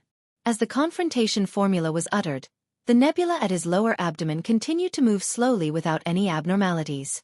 By the time Lu Cheng eliminated the thick notes of the confrontation formula and the fighting formula, it was close to 8 o'clock. He stopped visualizing and left the backwater lake in another direction with Yan Zheka, who had finished her practice. They had a round of breakfast. Cheng, don't be too anxious. You don't have to rush to return these notes. Wait for my grandpa to urge you. Yan Zheka comforted him at the entrance of the villa area. She had noticed that Lu Cheng was already experimenting and was afraid that he would be too impatient and go astray. Don't worry. I have an affinity with the 9 words formula, Lu Cheng joked. After returning home, he took a hot shower and continued his trial and error journey. He eliminated the meanings of the wholeness formula, formation formula, and decuing formula that the predecessors had reverse deduced. Although he didn't gain much, he wasn't disappointed. With the mistakes made by the seniors of Shushan study and the lessons learned, he could also reverse deduce along this path and seek the charm. However, that would take a few years or even longer. Taking out the last stack of notes, he composed himself and once again immersed himself in cultivation. Okay. The ancient sounds came from his mouth and his hand seals gradually became familiar. When Lu Cheng tried the OK formula that Wuxia, the former head of Shushan study, had reverse deduced, the bright nebula in his body suddenly spun faster and rippled. In the ripples, the ice crystal and the sun joined together to form over 100 blurry ancient words, clustered around a large OK formula that was as swift as the wind. Got it. Lu Cheng was overjoyed. Suppressing his excitement, he tried again and again, imprinting the essence and charm of the OK formula in the Jindan in his mind. He memorized the 100 ancient words one by one and added them to his notebook. The OK formula trained the legs internally and was used externally to increase speed. It was a match made in heaven with the north wind footwork that he had just learned. Not bad, not bad. He had mastered 4 of the 9 words formula. He was almost halfway there. The next morning, by the backwater lake. How is it? Did you get any insights? Yan Zheka asked casually. Lu Cheng cleared his throat, formed a hand seal, wriggled his abdomen, vibrated his vocal cords, and exhaled. Before he could finish his sentence, he had already leaped out. The friction at high speed tore apart the airflow, stirring up the sound of wind and thunder in silence. He mastered the OK formula just like that.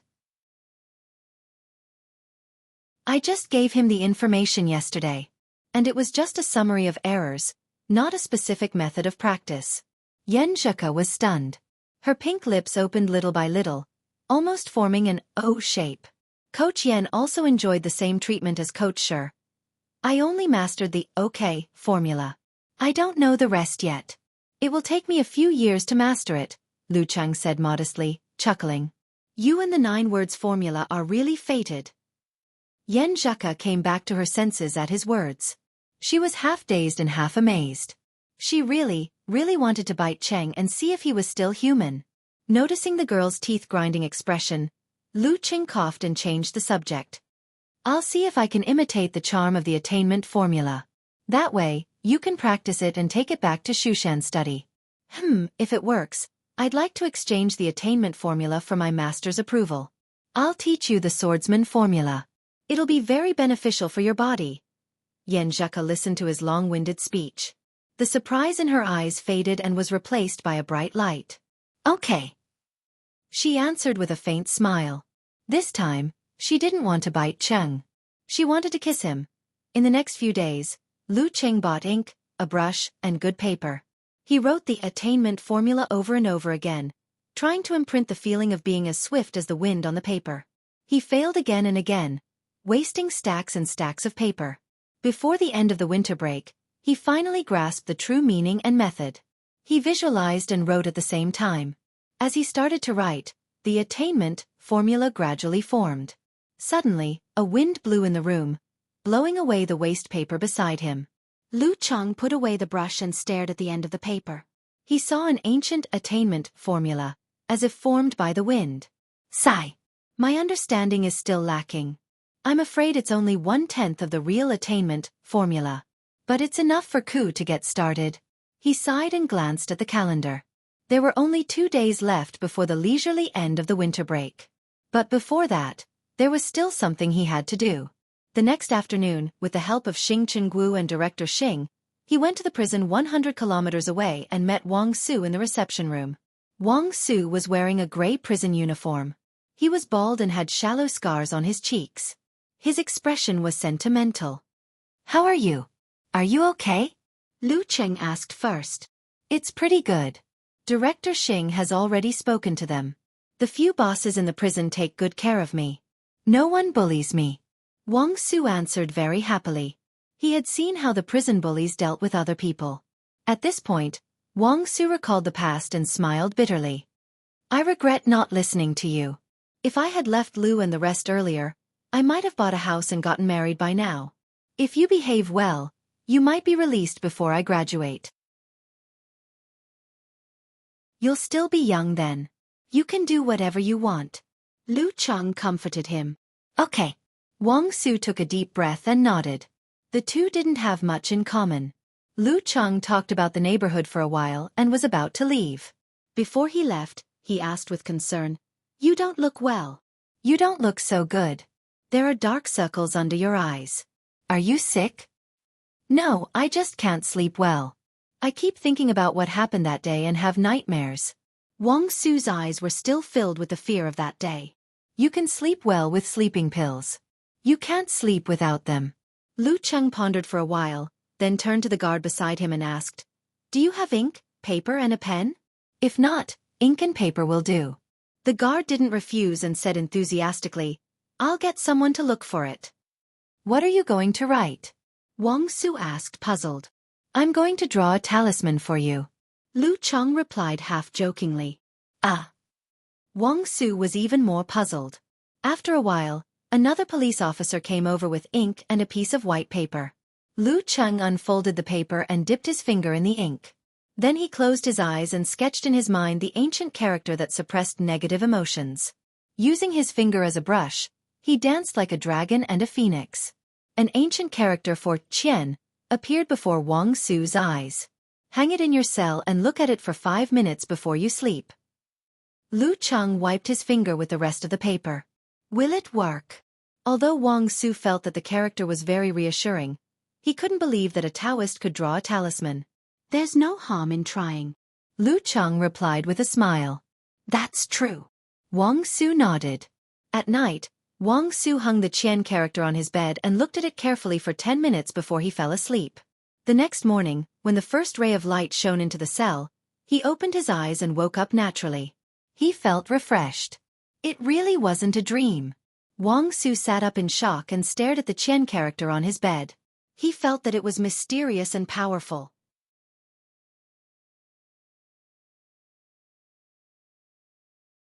Chapter 364.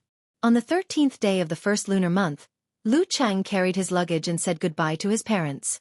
Once again, he embarked on his journey to study and entered Xiaofan's high-speed railway station. Just yesterday, Wu Qinggui's $700,000 endorsement fee had arrived. The specially designed martial arts shoes would be sent out in March for Lu Cheng to try on and make the final adjustments. As soon as Lu Cheng received the endorsement fee, he went to the bank and transferred $150,000 to his mother, Qi Fong, for her renovation expenses. She was so scared that she thought there was something wrong with the banking system. She almost called the police. When she heard the phone call, she realized what had happened. She happily scolded her son and didn't reject him anymore. Instead, she publicized Lu Cheng's great achievements in the community, making him a real, other people's child, and creating a nightmare for the younger generation in the community. Hey, what a coincidence! At the ticket gate, Yan Zheka dragged her suitcase and pretended to meet Lu Cheng by chance. She patted Lu Cheng's shoulder sweetly with her dimples. What a coincidence! You're going to Songqing too. Lu Cheng showed his exaggerated acting skills. He took the girl's suitcase and hugged her waist. Bad acting. Yan Zheka looked up at the sky and made a comment. They no longer had to worry about the existence of their parents. The two of them were like wild horses out of control, feeling freedom and happiness. After checking the tickets, they entered the high-speed railway. Lu Cheng put the suitcase on the seat and sat next to the girl. He asked, "How's your attainment formula and swordsman formula going?" He called his master and got a positive answer. He could exchange the attainment formula for the swordsman formula. Geezer also hinted that it was okay to teach his wife more things. After all, those guys came to him without his permission and put her through a tough test. I'm getting a feel for it. Yan Zheka looked at Lu Cheng and joked, "Are you looking for a sense of superiority? To show off that you've mastered it in one day?" She didn't tell her grandpa and grandma about the attainment formula yet. She planned to tell them before the national competition so as not to scare them. Some people really couldn't be measured by common sense. At the same time, she was also looking forward to one thing. The attainment formula was Cheng's compensation to Shushen's study, and her cousin could also learn it. What kind of changes would occur when the speed of meteor burst was combined with the attainment formula? You've wronged me, Coach Yen. I'm just concerned about you. I'll show off in front of anyone but you. Lu Cheng replied with a smile. Yan Zheka snorted and turned to look out of the window. It's the nationals this semester. I'm so looking forward to it. Yes, I'm also so nervous. Me too, but I'm looking forward to tonight more. It's Valentine's Day, our first anniversary together. What kind of gift will you give me? This year, Songqing University officially opened on Monday, February 17th. However, in order to celebrate Valentine's Day and their anniversary together, the two of them lied about the military intelligence and left early. Of course, it couldn't be called a lie. Coming to school early to prepare for the nationals was a legitimate reason. I don't have any gifts. Yan Zheka rolled her eyes at Lu Cheng and suddenly burst into laughter. Does my period count? Cheng, I think you and my period are destined to be together. When we don't go home at night, we often run into each other. It can't be helped. You came on the 17th of last month. There are 31 days in January. It's just these few days. There's nothing wrong with it. Lu Cheng spread his hands helplessly and thought about the future. We'll miss the next time. So what? Yan Zheka puffed up her cheeks and leaned on Lu Cheng. She gave him one of her earphones and invited him to listen to music and watch TV series together. They arrived at Songqing at around 7 p.m. However, instead of going to the campus, they went to the five-star hotel that Lu Cheng had booked. Outside the window, it was already late at night. The neon lights were shining, but the room was as warm as spring. When Yan Zheka wasn't paying attention, Lu Cheng dialed the room number and pretended to be the front desk. I still need to go through some procedures. I'll go downstairs. He picked up the phone and said a few words. Yan Zheka didn't suspect anything. She rummaged for her pajamas and said in a light tone, "Come back quickly." Okay. Lu Cheng opened the door and went out to buy flowers. After leaving the hotel, in order to save time, he didn't care about the price. He found a wandering flower seller on the street and bought a bunch of roses. Then, he wrote a message to the girl and sent an email. Yan Zheka took a shower, changed into light pajamas and slippers. She went back to the bed and picked up her phone. Check the email. Lu Cheng's message said. Email? Yan Zheka was a little bit expectant. She opened the email app and saw the video from her boyfriend. After downloading, she changed her sitting position to make herself more comfortable. Then she chose to play the video. The camera shook for a while and finally fixed on Lu Cheng's familiar face. Every Valentine's Day is the anniversary of our relationship. I feel like you're missing a holiday. Facing the camera, Lu Cheng smiled shyly. It's good that you know. Yen Zheka replied silently. Lu Cheng cleared his throat, looked straight ahead, and said, On this Valentine's Day, the anniversary of our relationship, I want to tell you a story about a boy chasing a girl. A boy secretly fell in love with a beautiful and kind girl when he was in high school. He saw her as his goddess. But at that time, he felt a little inferior and didn't dare to chase after her. He didn't dare to try. He felt that he didn't deserve her and that he didn't have a chance. However, fate allowed them to enter the same university. The call of fate made the boy's heart restless. Yen Zheka listened quietly with a smile on her face. She probably knew what story Lu Cheng wanted to tell. How would he tell the story? She had some expectations. That day, he saw the girl in a red and white Han costume standing in front of the martial arts arena. The boy was amazed again. Encouraged by fate, he finally plucked up the courage to walk over and strike up a conversation with her. In order to make himself less nervous, he ran a big circle and was so tired that he was out of breath. It was natural that he blushed and stuttered. In the video, Lu Cheng's face was slightly red as he recalled. There was such a thing. Yen Zheka opened her mouth slightly, surprised and happy. Recalling the scene and hearing the story behind it, she couldn't help but curse in her heart. Idiot Cheng. He even ran a big circle. Stupid. At this moment, a beautiful melody sounded in the video and the background changed. A picture appeared and occupied the screen. It was the beautiful girl in Han costume at the entrance of the martial arts arena. Ah! Yen Zheka covered her mouth with her hand. Why does Cheng have a picture of me at that time? Didn't he say that he was too nervous and forgot to take a picture? The girl was very friendly. Her personality was better than what the boy imagined. They talked very well. He was thick-skinned and asked for her QQ number. From then on, he started an unbelievable dream life. He restrained himself and only talked with the girl for a while each time so that she wouldn't feel annoyed and think that he was pestering her. As time went by, they became more familiar with each other and talked more and more. He was surprised to find that the girl was very cute in private. The background music was melodious. Emojis popped up one after another. Some were staring blankly, some were sitting obediently, and some were holding their chins with their hands. Yen Zheka almost burst out laughing. This video was made very seriously. She thought happily. On the girl's birthday, the boy didn't dare to do too much. He was afraid that he would scare off the little fairy if he was too enthusiastic and proactive. So he went to Yanling to participate in the Warrior Sage Challenge tournament with this kind of mentality. In this challenge tournament, he found more common interests with the girl and let her participate in his life. It was also in this challenge tournament that he heard the first cheer in his martial arts career. It was from the girl. The voice telling the story stopped, and a soft female voice that Yen Zheka was very familiar with suddenly rang out in the video. Lu Cheng! Lu Cheng! Go Lu Cheng! This. Yen Zheka covered her mouth again and turned her head to look to the side in surprise. Cheng still had the voice message from that time? The cheer from the girl he secretly loved. The first cheer in the challenge tournament filled the boy with motivation and courage. He defeated strong opponents one after another and made it to the group stage. And the girl went one step further and sang a cheer for him after his repeated pleas. In the background music, the clear voice just now started humming a melody that made people's blood boil. Keep running, with the pride of a newborn. How can you see the brilliance of life if you don't persevere to the end instead of dragging out your last breath? Why not burn to your heart's content? He kept them all. Yen Zheka let out a sigh, her eyes shining brightly. For the boy, these are all memories that are worth remembering for a lifetime. He kept the voice message, the chat history, and the beautiful moments they spent together. He hid them in different places. He wanted to sit in the rocking chair and slowly recall them for the girl when his hair turned white. After that, many photos and screenshots of their conversations appeared on the screen.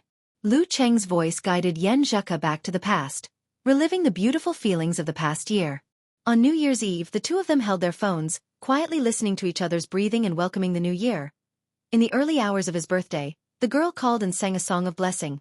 On Valentine's Day, under the moonlight, the sentence, "Let me be happy for 5 minutes," was exchanged for a screen full of fireworks. The details before the first date, the feelings of wanting to hold hands on the first date, and the walk in the clouds, when they were lost and didn't know where to go when they held hands for the first time, the efforts made for the first kiss, the exciting and beautiful contact of lips and tongues by the lake, the misunderstanding and conflict caused by too much eagerness and desire, the feeling of being an old married couple when they woke up in the morning, the solemnity and holiness when they gave each other rings, and the teasing when he called her wife. The past reappeared. Yen Zheka's eyes reddened and she fell into a daydream. It seemed that she once again experienced the scene of Lu Cheng taking off her clothes under the bright sun on the bed. Once again, she experienced the beautiful moment when he touched her. There were too many of these, and the video didn't show them at all. Idiot, how can you only remember the things I did for you and forget the things you did for me? It's Valentine's Day again. I want to give this story to you. I hope that the boy and the girl have new stories every year, and I can tell you like this every year. Lu Cheng's low voice echoed in Yen Zheka's ears and into her heart. Yen Zheka saved the video. She wanted to learn from Lu Cheng and record the past. At this time, she pursed her lips, hiding her smile and tears, and sent an audio file she prepared earlier to Lu Cheng. Outside the door, Lu Cheng held the flowers and silently counted the time. He planned to enter the video at the end and give the flowers to Yen Zheka when she was most touched. Just then, his phone rang and he saw the voice message from the girl. Lu Cheng put the phone to his ear, puzzled and expectant. Cheng, I've been thinking about what to give you for Valentine's Day. After thinking for a long time, I finally decided to give you an answer. Yen Zheka's soft and clear female voice sounded soft and low. Do you still remember this day last year? You confessed to me that you liked Yen Zheka, especially Yen Zheka. I was very happy but also very scared. I was very surprised and very scared. I hoped that you could wait for me to like you as much as you like me, wait for me to slowly accept the changes and accept the existence of one more person in my life. I remember many things about you, but I don't remember many of the words I said. I don't know if I have answered you before. Anyway, I want to tell you officially now. Cheng, I like you, especially you. Yen Zheka's voice was soft and her emotions were exposed. Her unreserved expression hit Lu Cheng's heart. Cheng, I like you, especially you. He smiled, swiped the room card, and pushed the door open with the flowers. After a good night, Lu Cheng, who had spent a lot of effort to coax Yen Zheka again, returned to the new campus of Songqing University and saw Lin Kei, Li Mao, Kai Zhongming and the others. During the first special training session of the semester, they gathered in a circle, covered their hands, and shouted in unison, "National competition!"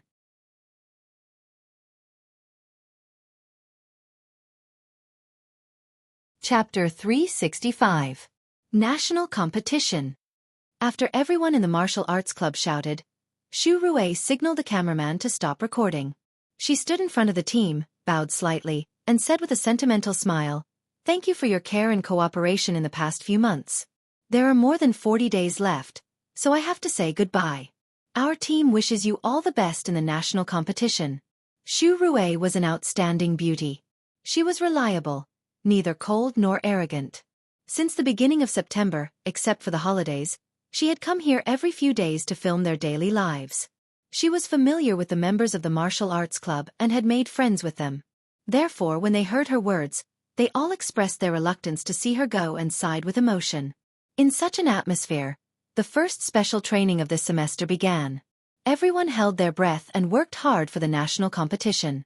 At the end of the training, Lu Cheng saw Xu Rui interviewing his teammates one by one. He smiled at Yen Zheka beside him and said, "I'm suddenly looking forward to the program that reporter Xu is going to do." Looking at his smile, Yen Zheka suddenly remembered last night. She couldn't help but turn her head, purse her lips, and snort in a low voice. "I finally mustered up the courage to take the initiative to satisfy your desire. How dare you, how dare you?" She was too embarrassed to think about it anymore. "What's wrong?" Lu Cheng blurted out. Then he realized and wanted to slap himself. Of all things, he had touched a sore spot. I just feel that I'm not pure anymore." Yen Zheka wasn't angry, but she still felt ashamed and angry. After a while, she changed her attitude and decided not to talk about it anymore. She looked down at her feet and answered with a little sadness. When she went back to the dormitory this morning to put away her things, Dirty Tong's eyes made her unable to raise her head. She could only talk about it. I think that girls who have been married or have had a boyfriend for more than a year can only be pure relatively speaking. Lu Cheng couldn't help but laugh. Yes, we have been dating for more than a year. A year and a day. Yan Zheka glared at him. Seeing Xu Rui approaching, she quickly changed the topic. Cheng, didn't you say that you were too excited to take a picture when you hit on me last time? Why was it in the video last night?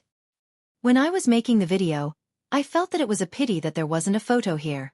But I couldn't tell you in advance so that you could wear the Han costume and find a chance to take a photo. I thought about it and thought that my little fairy was so beautiful, so there must be someone who couldn't resist taking photos. So I asked one by one and finally got a photo from President Chen Zhonghua. Yan Zheka was suddenly enlightened. Oh right. Senior brother Chen asked me to take a picture of it. He said it was a record for the martial arts club's activities. Her eyebrows gradually relaxed and a smile was hidden within. Once again, she felt Lu Cheng's intentions. After last night, for some reason, she felt that she and Cheng were closer than before. They had already touched so much of each other's private parts, and the privacy between them seemed to have decreased by a lot. At this time, Xu Rui moved over and began to interview Yan Zheka, focusing on her preparations for the national competition during the holidays. Lu Cheng took 2 steps back and stood beside little Ming, not wanting to interfere. Cheng, I feel like I'm close to 9th pin now. Kai Zhongming said in high spirits, mimicking the action of Hercules.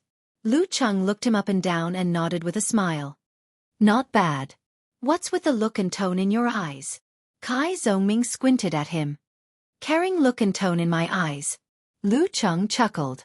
He wouldn't say that it was the look and tone of a professional 6th pin fighter caring for a professional 9th pin fighter. Caring for a retard? Kai Zhongming retorted unhappily. That's what you said. I didn't say that. Lu Cheng replied. Talker actually made a slip of the tongue. Kai Zhongming found that he was tricked. After a long time he squeezed out a word. Get lost. Seeing that Lu Cheng was having a hard time holding back his laughter, he decided to change the topic.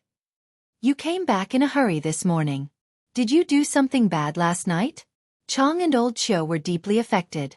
Double the damage on Valentine's Day. Am I not allowed to take the train at night? Lu Cheng asked, amused. Yes, of course. Let me remind you as a senior. No matter whether there is a chance or not, you should be prepared first. Otherwise, you will be driven to the streets to find pharmacies, supermarkets and vending machines. Kai Zhongming showed an expression that he couldn't bear to look back on the past. Lu Cheng twitched his mouth and said, Comrade Casanova, I found that your funny experience could be written into a book. Complete collection of single dog abuse. Kai Zhongming understood him. When they were talking about the crosstalk, Xu Rui finished asking Yan Zheka and walked to Lin, Quebec. She laughed and said, I'm here to interview you again. Yes. Lin K still had the same expressionless look. Xu Rui straightened her body and smiled sweetly. That's right. Nice to meet you. Time flew by in such dull and repetitive days. In the blink of an eye, it was April 2nd, and the final round of the National University Martial Arts competitions would officially start on April 5th. At the school bus station of the new campus of Songqing University, Lu Cheng was the first to arrive at the bus station with Yan Zheka in one hand and Yan Zheka's suitcase in the other. After a while, Lin K arrived, wearing a black shirt and a pair of loose dark jeans, with a light yellow suitcase in his left hand. Ah! Lu Cheng opened his mouth wide and asked his girlfriend in surprise. Your brother uses such a cute suitcase? You can't judge a book by its cover. Does my brother-in-law have a girl's heart? Yan Zheka covered her mouth and snickered. My brother is very casual in this aspect. He uses whatever my aunt buys for him. He is never picky. This suitcase used to be my aunt's. Okay. Lu Cheng regretted his misunderstanding. He saw Kai Zhongming coming in with a handsome posture and Li Mao following behind him with a big bag taller than his head. Sun Jian, wearing sunglasses and carrying 2 people's luggage, appeared with Lin Hua in a plain white dress. On the other side, He Zi took off her round glasses and cut off her long hair. She had a short and thin hairstyle, which made her look cold and elegant. Yan Xiaoling stood beside her and reminded her repeatedly, Don't worry. Hey, I'm counting on you this time. You must send me the battle report from the front line as soon as possible. The list of people going to the capital consisted of 3 main forces, 6 substitutes, and 2 students, Li Xiaofan and Jiang Fuxing, who were in charge of chores. The others, including Yan Xiaoling and Mu Jinyan, had to stay in school. At the bus station of Shanbei University, Su Wanyan and Feng Zhirong were chatting happily. He felt that as long as Feng Zhirong didn't lose his temper and wasn't provoked, he was easy to get along with, except that he liked to play pranks. After waiting for a long time, all the substitutes arrived and surrounded them.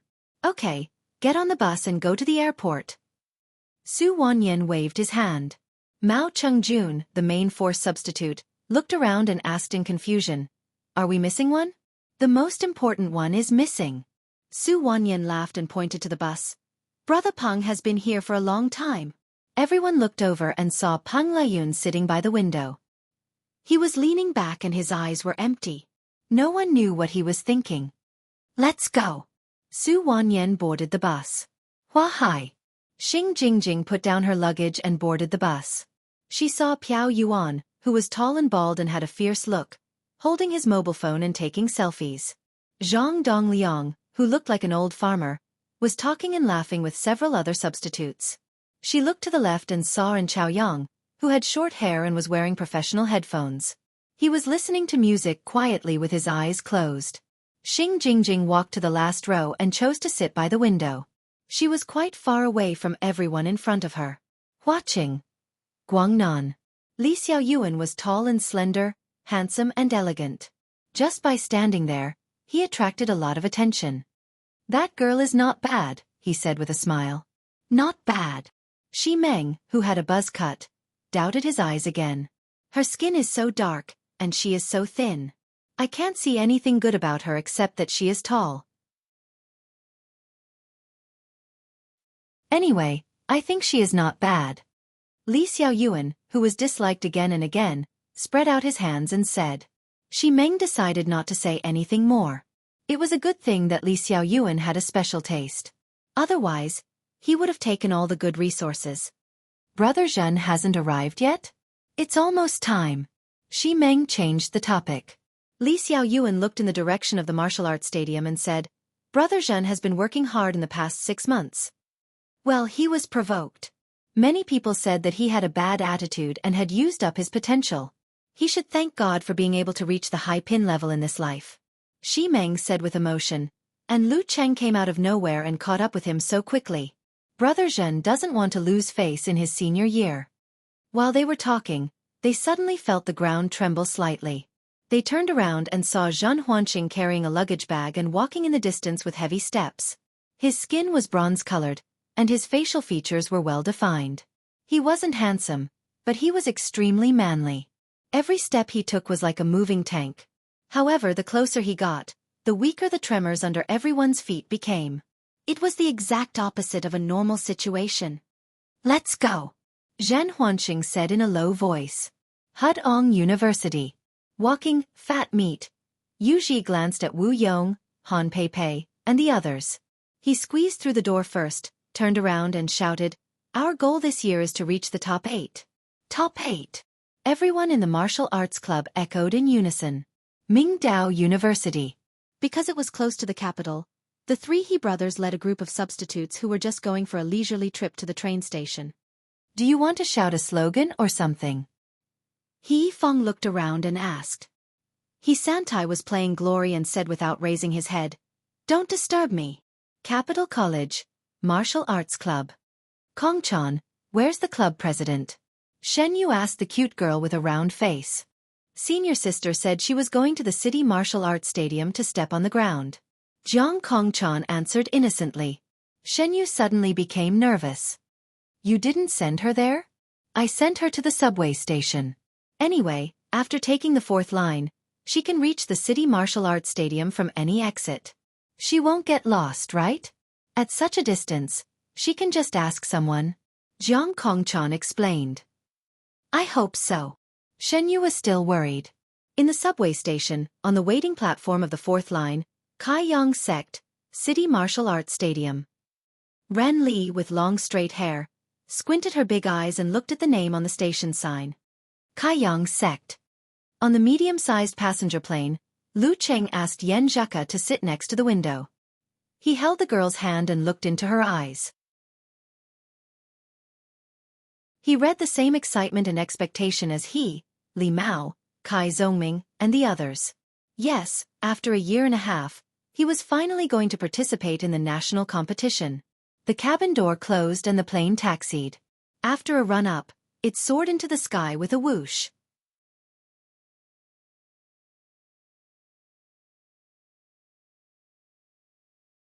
Chapter 366. April 3rd, 8 o'clock in the evening. Lying in bed, Yan Xiaoling turned on the computer and posted on the forum while buffering the data. Set the table. Set the table. Everyone, don't miss it. I might be on camera tonight. Guess who's me? There's a difference between a real person and a photo. The program produced by Xu Rui and the others would be broadcasted on Songqing TV tonight. Although Yan Xiaoling didn't join in the fun when watching the drawing of lots, it was inevitable that she would be filmed since she often participated in martial arts activities. As for whether it would be edited into the official version in the end, she wasn't sure. Tisk, isn't the shortest one? Unparalleled Dragon King wouldn't let go of any opportunity to criticize Yan Xiaoling. Yan Xiaoling replied with a wronged expression, "No QAQ, there are people shorter than me in the martial arts club. My new friend Qing Qing is shorter than me by 1 centimeter, and Xiao Hei is shorter than me by 2 centimeters. No, 3 centimeters. You can't see the difference with the naked eye, right?" Road to the Arena gave a critical hit. Criticizing Eternal Nightfall Yan Xiaoling had become a regular activity in the Lu Cheng fan forum. Even the Longhu Club forum next door often had people joining in. 2 centimeters. What a big difference. They all say that I look like a sister when I stand with them, as long as they don't talk QAQ. Yan Xiaoling fiercely retorted, "I don't want to talk to you anymore. The program is starting. Move a small stool and sit down, quietly watch the show, chin resting." Wonton Seller also wandered over from next door. "Little Wonton, what do you think about the evening self-study?" Brahmin was shocked. Wonton Seller sent a sticky rice dumpling emoji. "I caught a cold and asked for leave."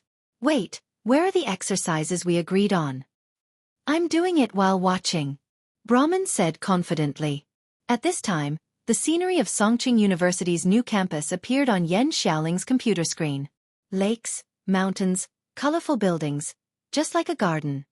It's been many years since the Songqing University Martial Arts Club last entered the national competition. Now they finally have the best opportunity. The appearance of 2 geniuses has lit up the light of hope. From this semester onwards, under the leadership of Lu Cheng and Lin Kei, they will launch a strong attack on the national competition. We choose to follow them all the way and faithfully record.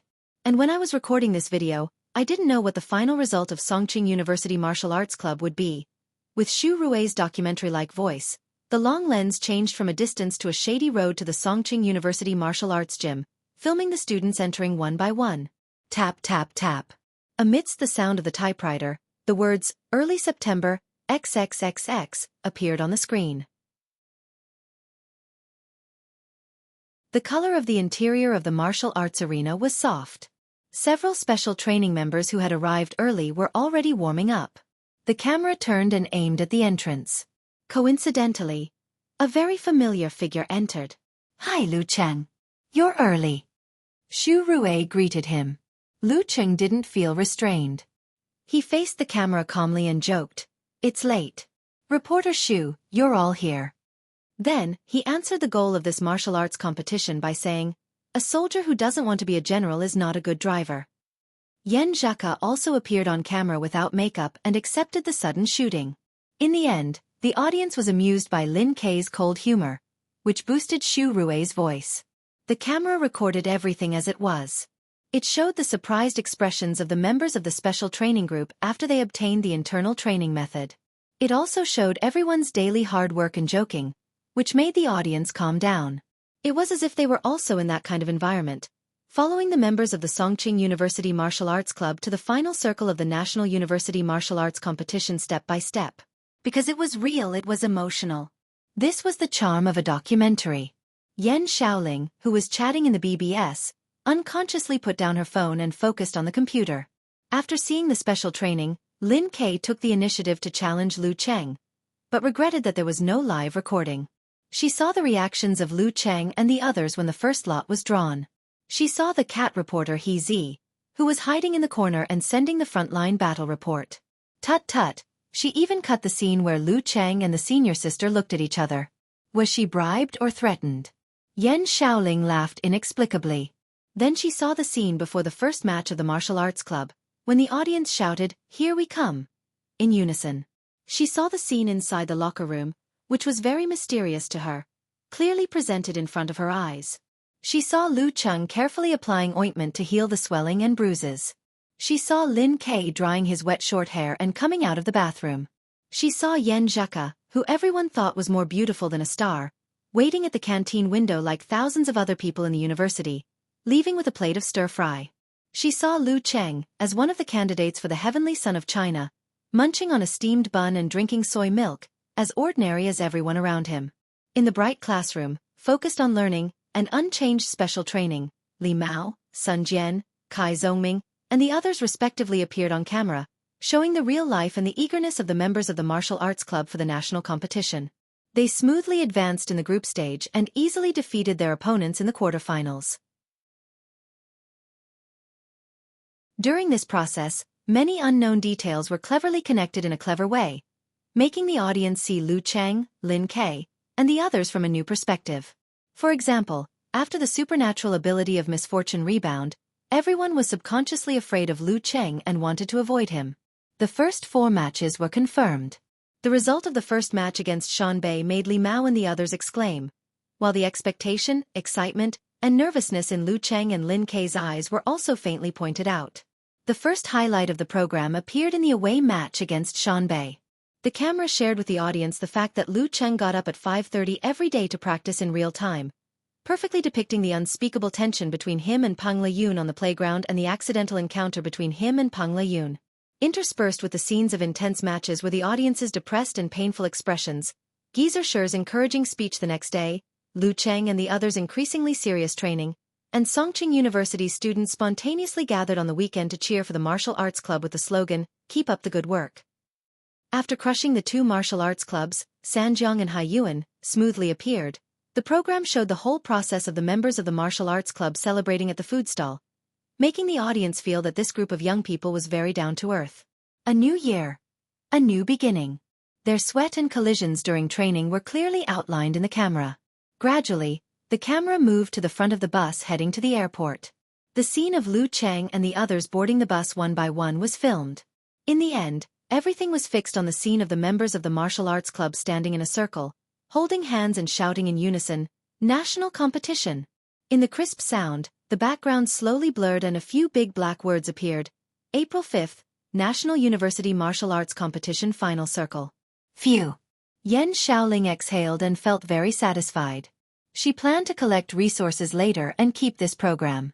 Well, just like my Lu Cheng, I am also a qualified squirrel fan. In the fan forum, "All the good names are eaten by dogs," was the first to appear and exclaimed, "Lu Cheng is usually very humorous." Raise your hand. Does anyone feel that the interaction between Lin Ke and that reporter Shu is cute? No, I feel that Lin Ke is cute no matter who he interacts with. Xue Lan, whose signature was Forever 18, retorted. That makes sense. Also, I always feel that Lu Cheng and that sister Yen are having an affair. All the good names are eaten by dogs had a keen eye. You didn't come to the forum during that time? Okamoto's fan sent an emoji of spreading hands and curling mouth. I'm a fan of Sister Yen. She's so pretty, so pretty. She's beautiful no matter what. Flying Steed in the Sky, a newcomer, said infatuatedly. You guys only pay attention to whether the gossip is cute or not. Shouldn't the focus be on Lu Cheng, Peng Liyun, Ren Li, and Chaoyang, and Zhen Huanqing who are about to fight, punch to punch, blood to boil, and see who is the real heavenly son of the age? Fight, punch to punch, blood to boil. Sorry, I'm thinking too much. I need to stop my nosebleed. Bull Demon King said in a fancy way. Little dragon, let me discuss seriously. No, let me wipe off my saliva first. The real Lu Cheng and Lin Ke are so charming. Wonton Seller said. What realm do you think Pang Layun and the rest are at now? Damn, little wonton, you are actually discussing such a serious topic. Whether or not Pang Layun will win this year's competition depends on whether he has reached the inhuman stage. The chances are 50-50. Ran Li is probably at the top of the 6th pin. Lu Qing always slaps me in the face, so I don't dare to guess. But he's definitely at the top of the 6th pin. And Chao Yang and Zhen Huanqing are said to be at the 6th pin level. As for whether they are at the 6th pin level, it's hard to say. Sounds like our idol is very powerful. Brahmin covered her mouth and laughed. Wait, have you seen little Chong yet? No, Lingling is too short, so she's covered. Nye Chi laughed. Due to the high popularity of the national competition, the traffic on Lu Cheng's fan forum had skyrocketed. Many new IDs had appeared. Some were criticizing, while others were praising. While the fans were discussing the program, Lu Cheng and Yan Zheka also retracted their gazes from the computer screen. Reporter Xu is very nice. She didn't broadcast anything that shouldn't be broadcast. Yan Zheka said with bright eyes. Of course, I specifically went to ask her. Lu Cheng chuckled. He also asked Xu Rui to send him the clips of him and Ku, so that they could be useful in the future. But for now, he would not tell Ku this secret for the time being. You actually contacted reporter Xu in private? Yan Zheka turned her head and looked at him with shining eyes. This is not the main point. Lu Cheng blinked and said, just a phone call. Seeing his reaction, Yan Zheka burst into laughter. I was just scaring you. She rolled her eyes and said thoughtfully, I think you didn't just ask reporter Xu not to broadcast anything that shouldn't be broadcast. Humph, with your habit of collecting and keeping things, tell me, did you ask for those clips? Classmate, isn't it good to keep some surprises for yourself? Lu Cheng was speechless at first, but then he replied with amusement. Did Ku know him so well? Because I want to watch it now. Yan Zheka said with shining eyes. The two of them gathered together again and watched another version of the show. The reason why Songqing University Martial Arts Club arrived a few days earlier was to adapt to the dry weather and the large temperature difference between day and night in the capital, so as to avoid any fluctuations during the competition. After 2 days of adjustment, at 7:40 p.m. on April 5th, Group C of Shanbei University Martial Arts Club, the defending champion, opened the curtain of this year's martial arts competition. In the city stadium, among the cheers, Lu Cheng saw that Pang Layun was the last to fight. He easily defeated the exhausted leading general of Xinghai School and won the first round of the group competition. I still can't tell how good he is. Lu Cheng looked at Yan Zheka and whispered to himself when the other match of Group C started. All the matches of the national competition were held at night, and a group competition would be held every day. In other words, each team would have a 4-day rest after one match. There were 2 days of adjustment before the quarterfinals, as well as before the semifinals and finals. Since the defending champion was the first to fight, the order of the group rotation was CDAB. Therefore, Songqing University Martial Arts Club would challenge Hudong University Martial Arts Club in the second round on April 6th. Lu Cheng and the others dared not to be careless. Once they qualified, they would be the first and second team in the group. If they made any mistakes and were forced to fight against Shanbei or the capital in the quarterfinals, even if they could win, they would suffer great losses. They would not be able to face their opponents after that. Moreover, none of the teams that could make it to the national competition were easy to deal with. Especially Hua Hai, and Chao Yang was definitely at professional 6th pin, and Piao Yuan was close to professional 7th pin. Besides, Hua Hai's foundation was much deeper than Lu Cheng's martial arts club.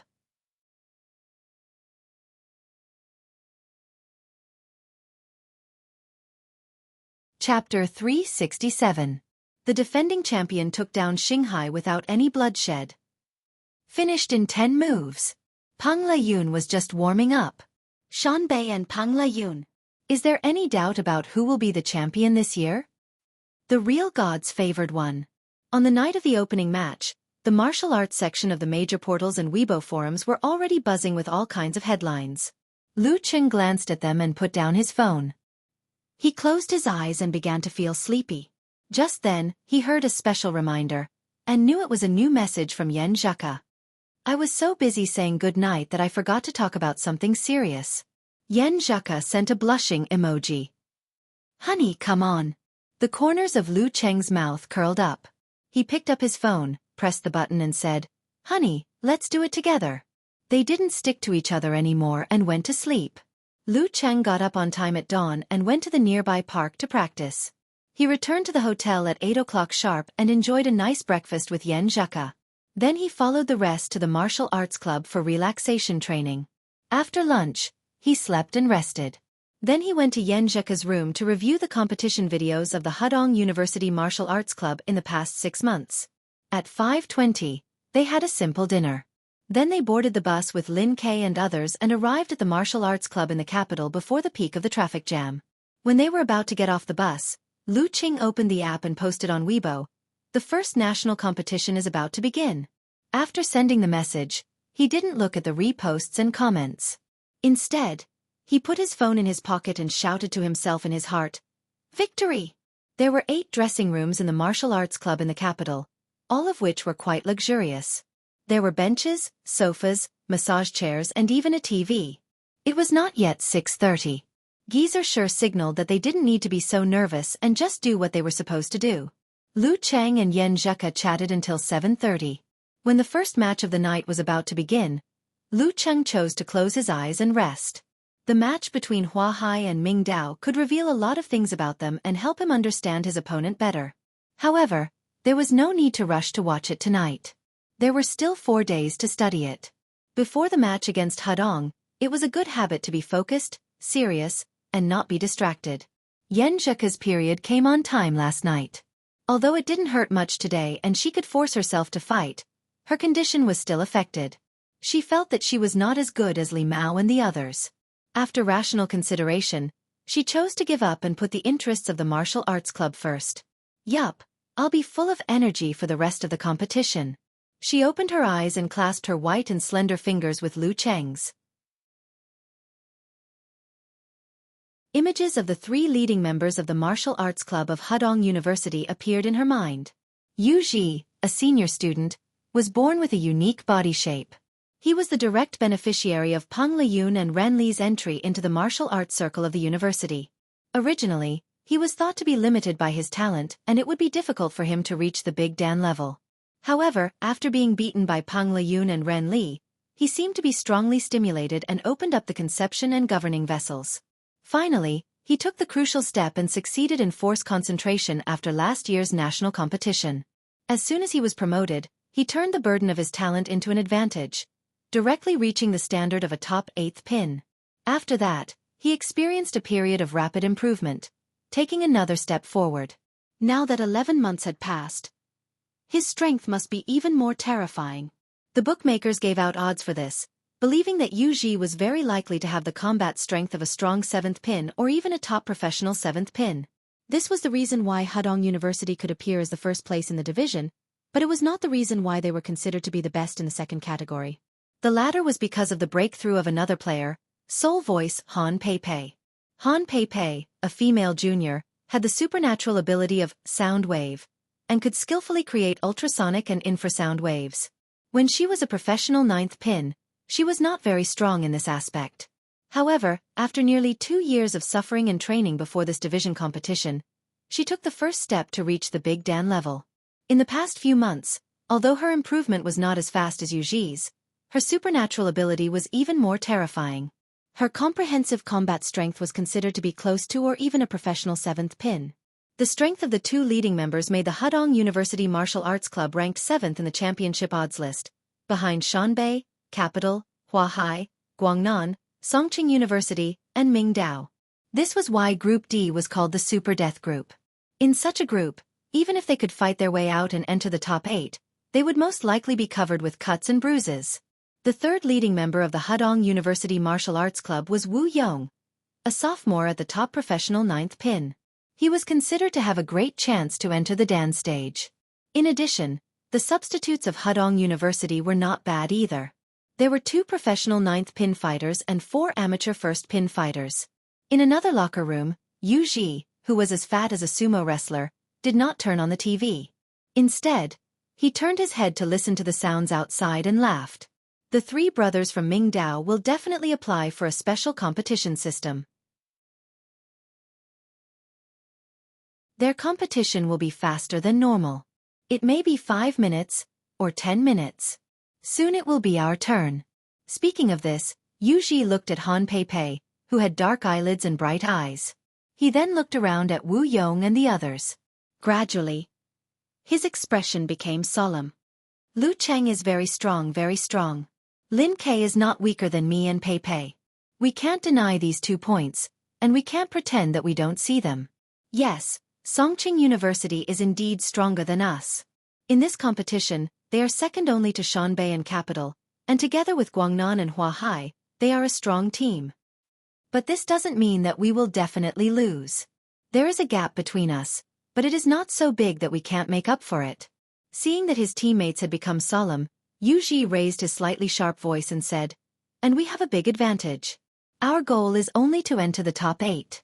When we set out, I told everyone that our goal is to enter the top 8, but only the top 8.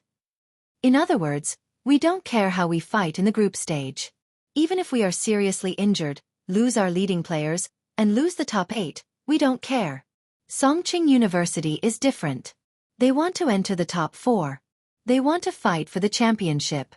They need to preserve their strength as much as possible for the later knockouts. If they really want to go all out, they will most likely be afraid. Those who are barefoot are not afraid of those who are wearing shoes. This is our advantage." His words made Wu Yong and the others excited. They seemed to see the hope of overturning the popular team, the hope of defeating the strong with courage and perseverance. Yu Ji's chubby cheeks shook. He looked at Han Pei and said, "Pei, you will be the first to fight. No matter who you meet, use your supernatural ability to cause as much damage as possible to create opportunities for the rest of the team."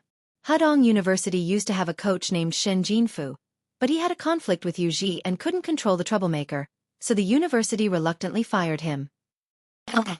Han Pei was an introverted girl, so she didn't say much.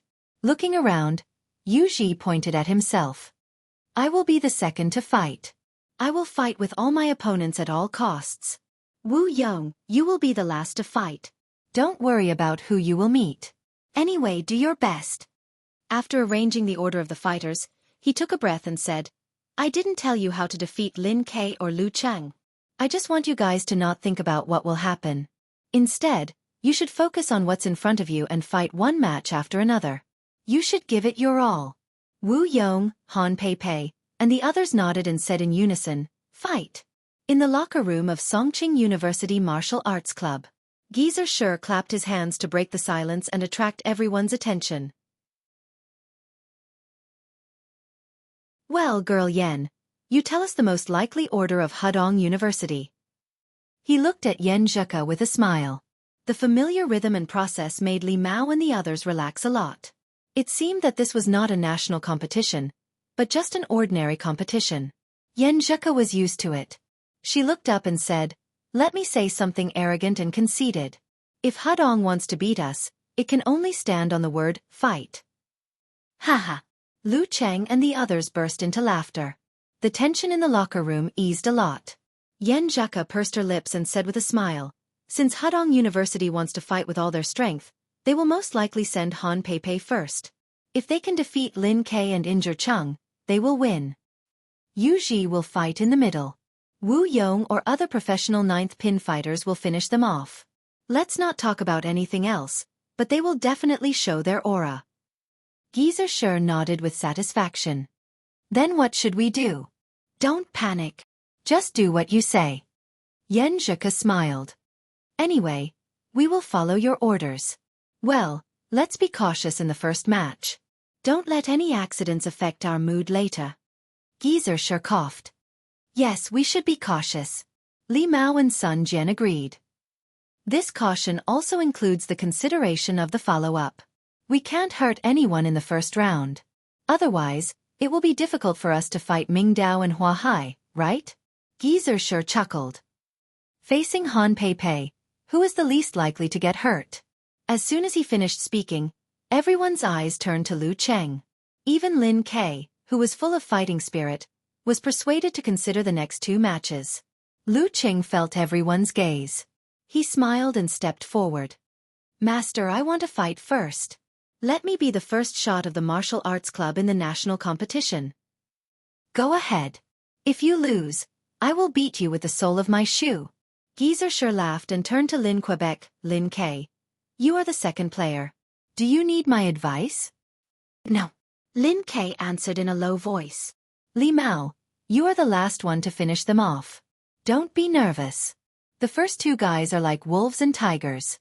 You may not be able to fight, Geezer sure said with a smile. Li Mao's nervousness was completely gone. He smiled and said, I hope they will leave some leftovers for me.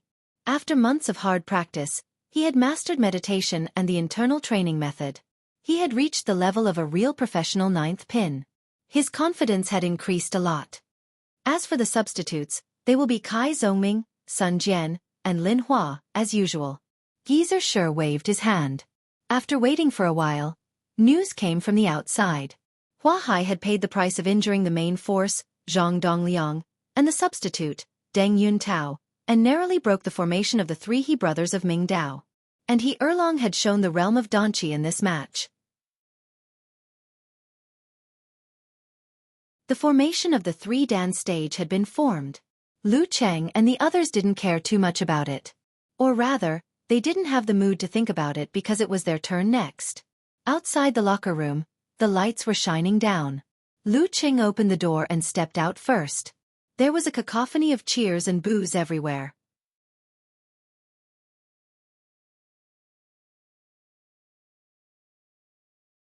Chapter 368. At this time, there were many reposts and comments under Lu Cheng's Weibo post. Wonton Sella said, Do your best, pat shoulders. Brahmin 001 inch sent a cat head emoji. Snacks and screams are ready. Eternal Nightfall sent a heart emoji. Come on. Songqing University will win. You will win too. Lu Cheng's post didn't include anything else but the start of the national competition, so it didn't attract any haters. Of course, there were many sarcastic people everywhere. Don't let Pang Layun win. Although I don't think you'll make it to the top 4, I still believe in you.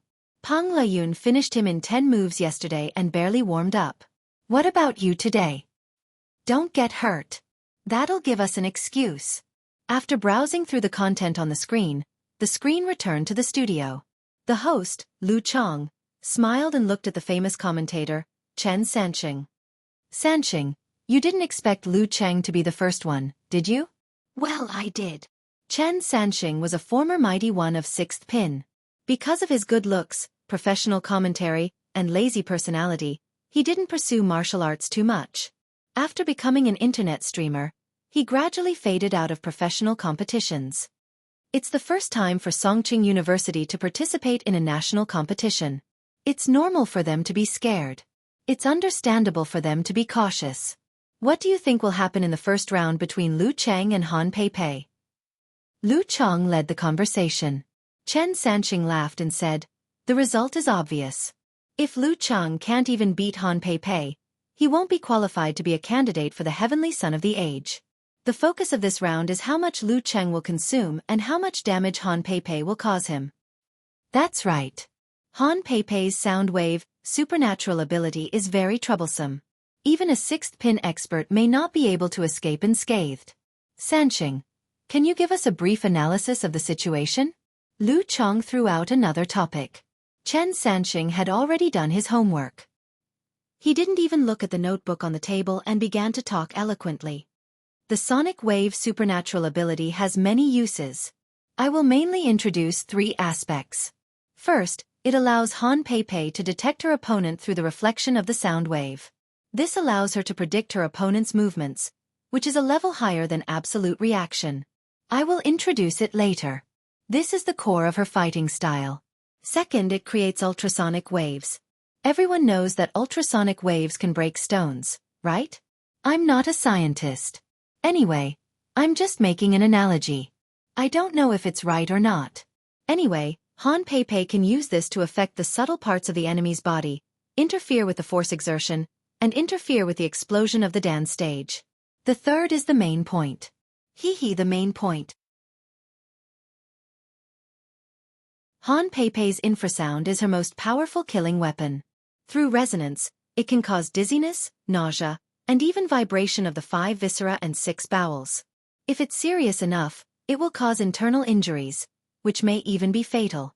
Moreover, it's very difficult for fighters below the inhuman level to effectively guard against it. If they devote a lot of energy and attention to controlling the vibration frequency of the organs, there will inevitably be irreparable flaws in their punches and kicks. Lu Chang added, Sanxing is right. Real martial arts are not like those in novels, where you can cultivate inner force and have genuine qi to protect your body and counteract sound waves. You can only resist or control it by force. So it's very difficult for Lu Cheng not to be injured? He deliberately played dumb. Not really. The effect of the infrasound wave has to be sustained for a period of time before it takes effect. It probably depends on the energy. I have a set of data here. According to the data, after Han Pei Pei advanced to the Dan stage and obtained the professional 8th pin certificate, she only needs 5 seconds to make her opponent feel dizzy, nauseous, and other symptoms. As time goes by, the effect becomes more and more obvious. Chen Sanxing flipped through the notebook on the table, coughed twice and said, the physical fitness of a professional 6th pin fighter is much stronger than that of a professional 8th pin fighter. Let's make a reasonable assumption. When facing Han Pei Pei, Lu Cheng will be affected for about 20 seconds. After 1.5 minutes, he will most likely have internal injuries. The longer the time goes by, the more serious the internal injuries will be. In other words, with the help of force concentration, Lu Cheng has to finish the battle within 3 to 5 minutes. That's the only way to avoid internal injuries and prevent them from affecting the rest of the battle? Lu Cheng pretended to be enlightened. No, 2 minutes. Chen Sanxing denied Lu Cheng's assumption. Why? Lu Cheng was really confused this time. Chen Sanxing laughed again and said, after 20 seconds, Lu Cheng will feel dizzy and nauseous. If this continues for a while, how bad will his condition be? Force concentration can relieve, but not completely. If he can't finish Han Pei Pei in 2 minutes, he will fall into the opponent's rhythm and have to rely on force concentration to resist the influence. First of all, he will consume a lot of energy, and second of all, he will be injured if he makes a mistake. That's right. But for a professional 6th pin fighter, 2 minutes should be enough to finish off Han Pei Pei, who is of professional 8th pin, right? Although Lu Cheng hadn't gotten the certificate and was only of professional 8th pin in name, Lu Cheng still treated him as a professional 6th pin fighter without any doubt. What a joke. In December, Lu Cheng's combat strength was slightly above that of a professional 6th pin fighter. Now that half a year had passed, with his speed of improvement, there was no problem for him to reach professional 6th pin. That's not necessarily true. Chen Sanxing replied with a smile. This involves Han Pei Pei's fighting style that I just mentioned. She mainly fights with long-range guerrilla warfare. She affects her opponent with ultrasonic waves and weakens him with infrasound waves. When it's about time, she moves closer to attack. But Lu Cheng won't just watch her comfortably launch long-range attacks. Lu Cheng expressed his doubts. Lu Cheng, who is of professional 6th pin, is like a block of wood. After reaching the Dan stage, Han Pei Pei can create more than one kind of sound wave at a time. Under the condition that the total energy is the same, she can use infrasound waves to attack while probing. In other words, she can predict whether her opponent is going to use his Dan stage explosion or his supernatural ability to fight back. She can dodge in advance and is like a cunning rabbit that can't be caught. Since you can't catch it, you can't hit it even if you want to. All you can do is take it passively, Chen Sanxing explained. Well, this is really a bullying style. Before Lu Cheng's voice died away, he heard the director's prompt. With a serious expression, he said, Okay, the conversation time is about to end. How will Lu Cheng counter Han Pei Pei's terrifying fighting style that uses supernatural ability as the core? Let's wait and see. On the arena, the light was so bright that it was as bright as day. Lu Cheng and Han Pei Pei came from both sides and climbed the stone steps almost at the same time to face their first match of this competition. Because Han Pei Pei was an introverted girl, the conversation time passed in silence. Lu Cheng adjusted his body and mind and thought about his fighting style for the last time. In the seats of the Songqing University Martial Arts Club, Yan Zheka unconsciously clenched her hands and looked at the arena with worry and nervousness. She didn't doubt that her boyfriend would win, but she was afraid that he would consume too much energy and suffer internal injuries. In the seats of Hudong University, Yu Ji was very happy. He thought this was the best way to fight. As long as Pei Pei could hurt Lu Cheng, he could pick up a wallet. Lin Kei was about the same as him, so he might not lose if they fought again. At that time, it would depend on the performance of the third main force of both sides. The referee looked at the electronic clock, raised his right hand, and took a step back. He said loudly, "Begin." The journey of the Songqing University Martial Arts Club in the national competition officially began. As soon as the referee finished speaking, Lu Cheng suddenly formed a seal with his hands and visualized a sharp ancient character in his mind. 9 words formula.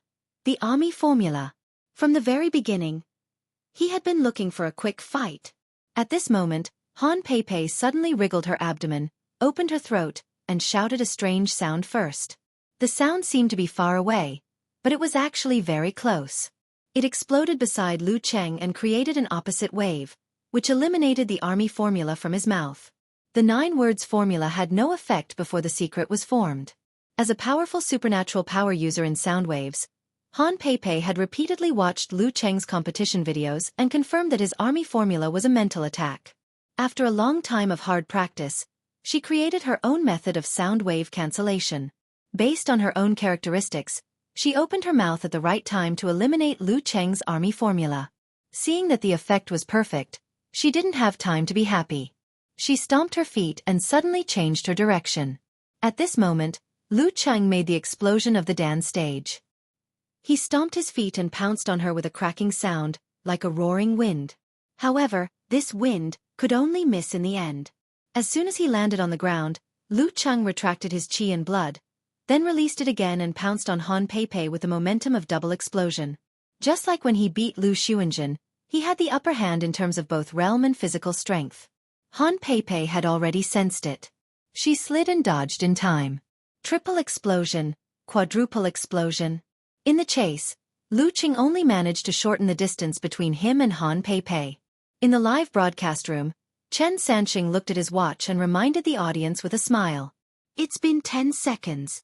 Lu Cheng's expression didn't change. He changed his footwork and turned into a cold wind blowing from the north. He chased after Han Pei Pei quickly and nimbly, reducing the distance between them. Han Pei Pei wasn't nervous at all. She was very confident in her detection ability and dodging skills. When the distance between them was reduced to a certain extent, Lu Cheng suddenly raised his arms and made another hand seal while running. Again. Han Pei Pei was afraid that she would be slowed down by the mental attack. She didn't dare to be careless and made the first sound again. In the strange sound waves, Lu Cheng gathered strength in his 5 fingers. His hand seal suddenly changed and he uttered a different ancient sound than the army formula. "Okay." Boom. He tore through the air and made a crisp sound. He jumped out with a whoosh and was in front of Han Pei Pei in an instant. He quickly swung his arms. Han Pei Pei's vision blurred. She had no time to dodge or create a loud sound to disturb his ears. She had to use force concentration and punch back fiercely. At this moment, Lu Cheng's fascia sprung and forcibly withdrew his arm. He stepped on the ground and swung his center of gravity, dodging Han Pei Pei's punch and dodging to the side. The 19th move of the ice sect, Cold Swallow. Bam! In his mind, he saw a frozen river and shaking thunderclouds. His right arm was like a cudgel and struck down. Simplified physical invulnerability. Severe warning. Bam! Han Pei Pei barely managed to swing her fist and block the blow. Her whole body seemed to be frozen and temporarily lost the ability to think. White frost appeared on her body and she stood there in a daze. Lu Cheng shook his left arm and stopped at Han Pei Pei's neck. Lu Cheng wins the first round. The referee announced loudly. In the live broadcast room, Chen Sanxing blurted out, 14 seconds. Han Pei Pei lost in 14 seconds.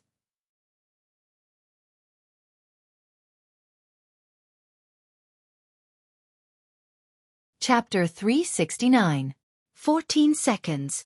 The audience in front of the screen was startled by Chen Sanxing's exclamation.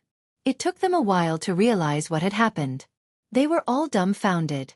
In less than 2 minutes and 20 seconds, Lu Cheng had defeated Han Pei Pei before her infrasound took effect.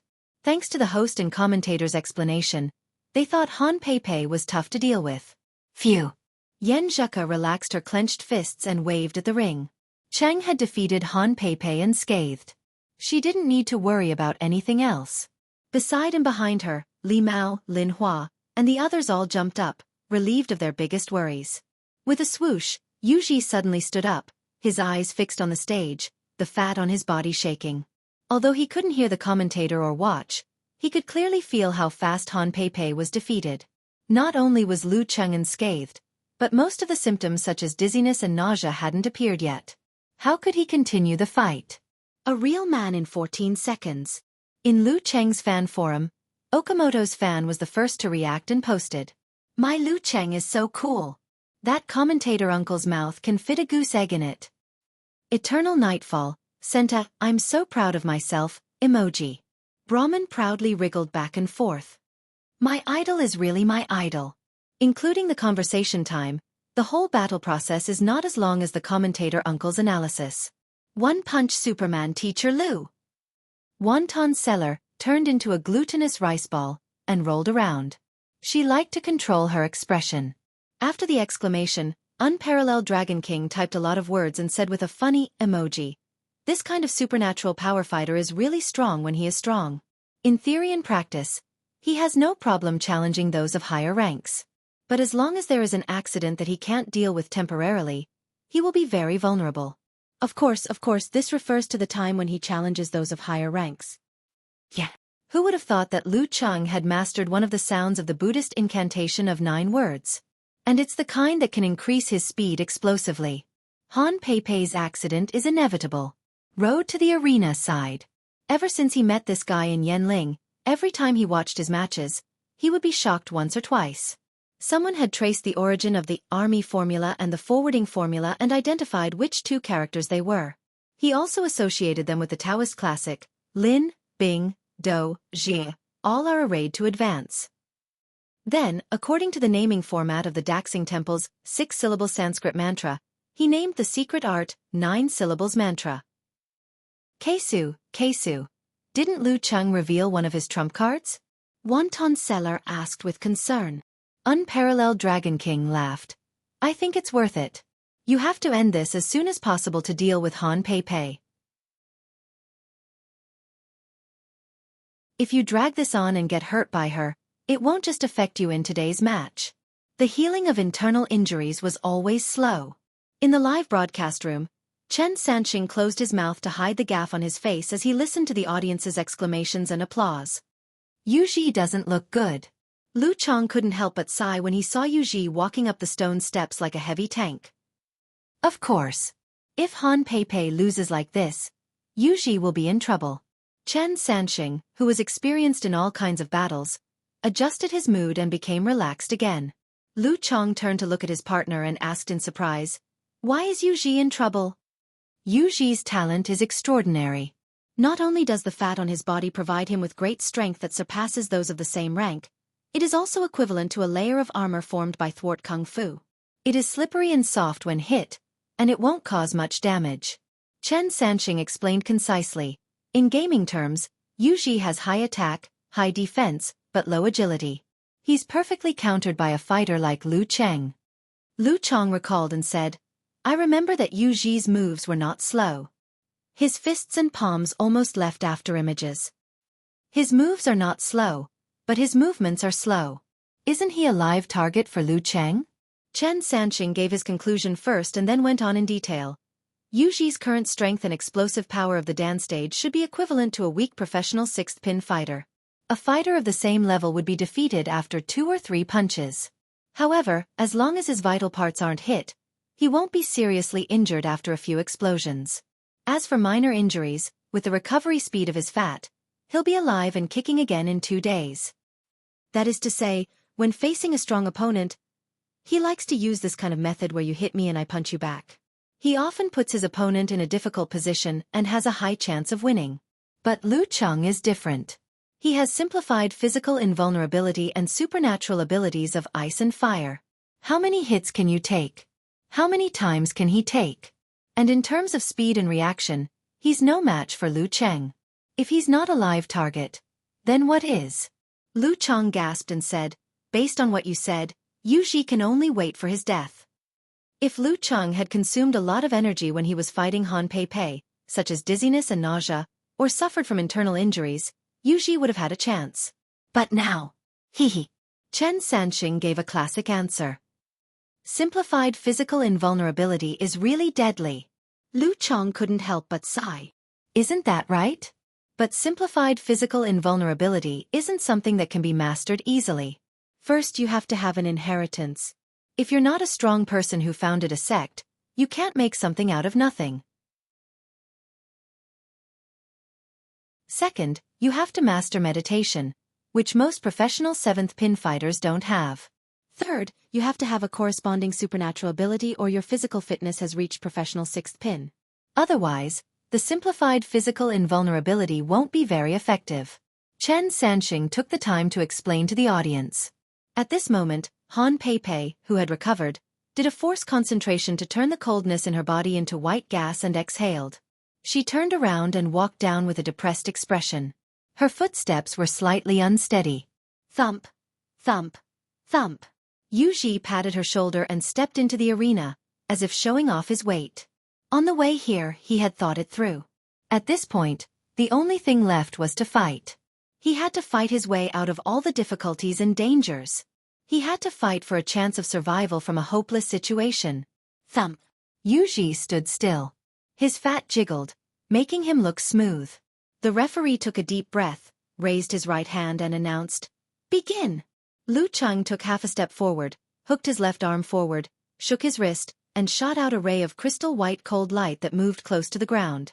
At the same time, he swung his right arm and swung his wrist in the opposite direction, throwing a tyrannical red fireball over the enemy's head. Burning ice and fire. He was taking advantage of Yu Ji's movement speed. Yu Ji arched his back slightly and jumped forward, dodging the cold light and crashing into the fireball with the weight of Mount Tai. Boom! The fireball exploded, and flames danced in the air. Yu Ji's clothes were torn, and his fat jiggled. His body was only slightly blackened, but his defense was amazing. Bam! His feet landed on the ground, shaking the arena as if it had been hit by a huge rock. Lu Cheng took advantage of this opportunity and slid to the front of him. His chi, blood, force, and spirit contracted and then released. Bam! His right arm swelled, as if he was holding a giant hammer, and swung it at Yu Ji's thick neck. Yu Ji didn't even look at him. His neck suddenly swelled, and the fat on his body expanded. He stretched out his right arm, and with his height and arm length, he slapped Lu Cheng's head at an extremely fast speed. "If you hit my neck, I might not be seriously injured. But if I hit your head, you won't be able to take it. And maybe I can hit you before you do. I don't care if you're a simplified physical invulnerability master. You'll lose anyway." Lu Cheng didn't want to fight head-on. He released his force and leaned forward, dodging the slap. Then he moved to the side and did a force concentration. His left fist smashed out like a tsunami towards Yu Ji's waist. Yu Ji's fat jiggled, and he suddenly kicked to the side. Attack for attack, an injury for an injury. Lu Cheng's fascia sprung up, and he forced his left fist to Yu Ji's back. Yu Ji didn't mess up his footwork and turned his body in time. "Not bad," Lu Cheng praised. He raised his left arm and crossed it in front of his chest. His right hand clenched into a fist, and under the stimulation of his chi and force, he punched at his opponent's dantian. Yu Ji used the same trick again. His arm stretched out like an ape, and his fat jiggled as he swung it at Lu Cheng's head. At this moment, Lu Cheng suddenly retracted his chi and blood and did a force concentration. He stopped his right fist by force. This time, he didn't use his dantian chi because of the balance between ice and fire. Instead, he quickly released his force concentration and calmed his force. His left arm suddenly swung out in front of his chest to counter Yu Ji's slap. At the same time, the river in his mind froze, and the waves froze. Boom! Thunderclouds appeared, shaking the entire area. Bam! Lu Cheng's left arm hit Yu Ji's palm. In an instant, a layer of white frost appeared on the surface of Yu Ji's body, and the light in his eyes became sluggish. But his defense was indeed amazing. Under such circumstances, he could still pull out his left leg slowly. Lu Cheng took advantage of Yu Ji's sluggishness and slid to the side. Force concentration and forward punch. The punch hit Yu Ji's ribs. His fat jiggled, soft and slippery. Only then did he recover from the severe warning. He quickly retracted his qi and blood, force, and cold wave. Lu Cheng didn't stop after his successful move. He moved quickly and exploded one after another, not giving his opponent a chance to recover. Double explosion, triple explosion, quadruple explosion, quintuple explosion. Bam bam bam bam. Lu Cheng swung his arms and moved nimbly, hitting Yu Ji repeatedly. Yu Ji's fat jiggled and was about to explode. No matter how tough Yu Ji's body was, he couldn't withstand such an attack that could tear down a building. He was close to being seriously injured. Gritting his teeth, he suddenly jumped forward and pounced on Lu Cheng. He wanted to use his advantage of his body to push Lu Cheng to the ground and win in the midst of defeat. Whoosh! With a gust of wind, Yu Ji charged at Lu Cheng like a mountain toppling a jade pillar. Lu Cheng had watched many of Yu Ji's battle videos and was prepared for this. He suddenly flicked his fascia and used the north wind footwork to dodge the attack. Turning around, he used force concentration and whipped his leg on Yu Ji's back. Bam! Yu Ji was sent flying and smashed into the ground. Stone chips flew everywhere and cracks spread. He lay there, struggling for a while, but couldn't stand up anymore. If it were anyone else, they would have been beaten to a pulp. Of course, the referee would have stopped them. The referee looked at Lu Cheng and saw that he didn't want to attack again. He raised his right hand and announced the result. Round 2, Lu Cheng wins. The audience was silent. Lu Cheng and Chen Sanxing in the live broadcast room were also speechless. Too fast. Too brutal. They didn't know what to say. After a moment of silence, the audience became excited. Suddenly, a shout came from the stands. 1 against 3. The shouts gradually merged into a torrent. 1 against 3. 1 against 3. 1 against 3.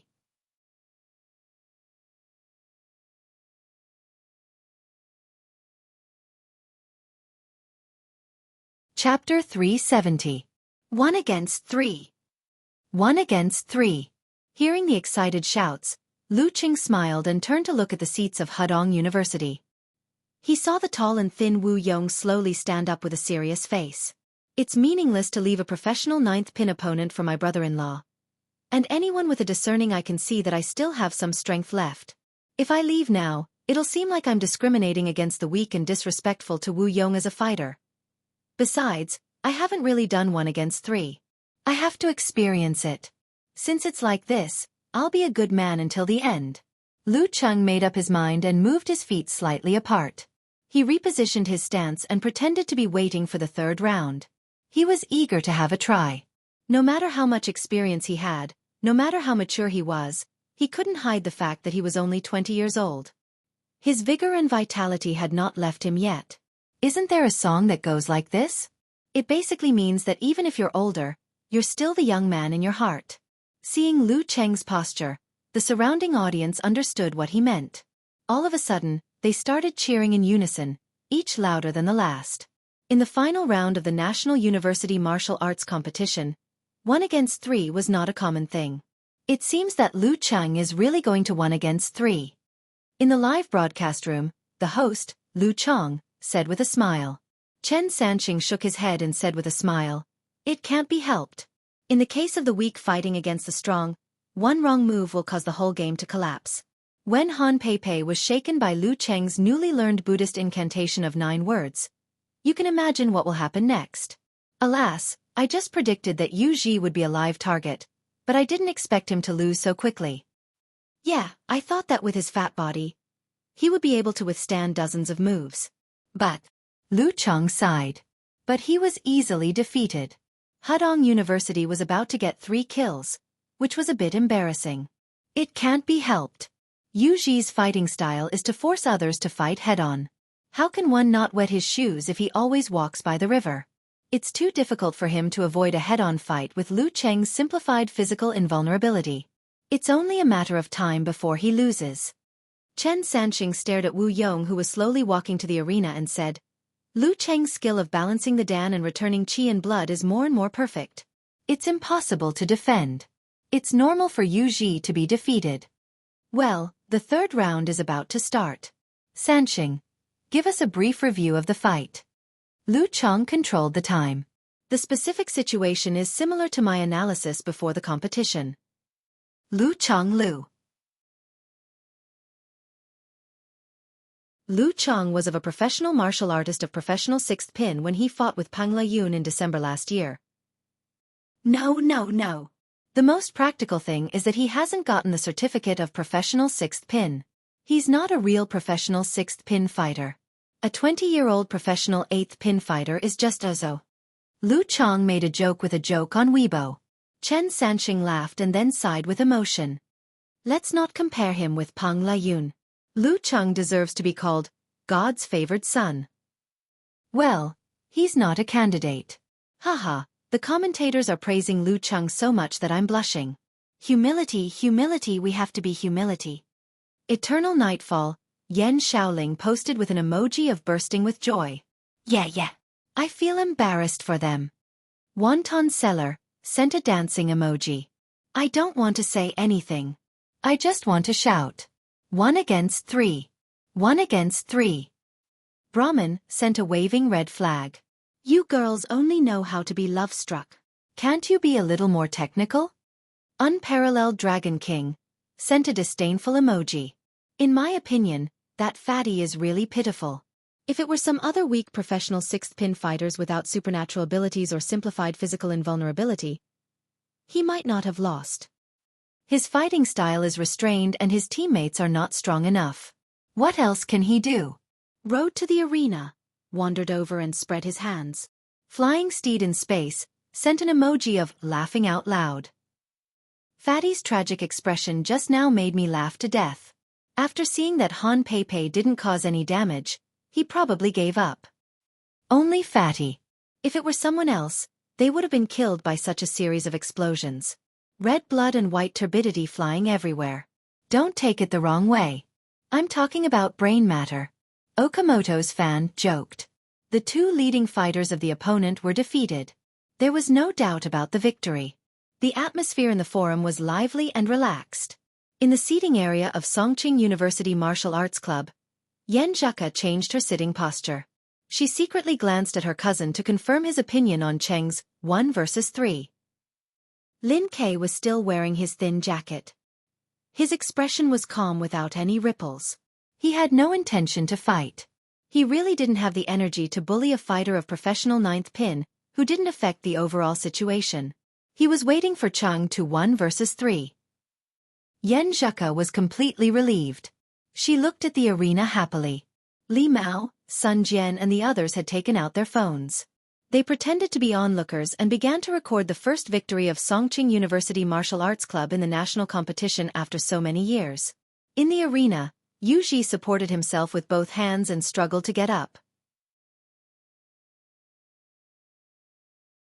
His head was bruised and swollen with 2 bloody dragons hanging from it.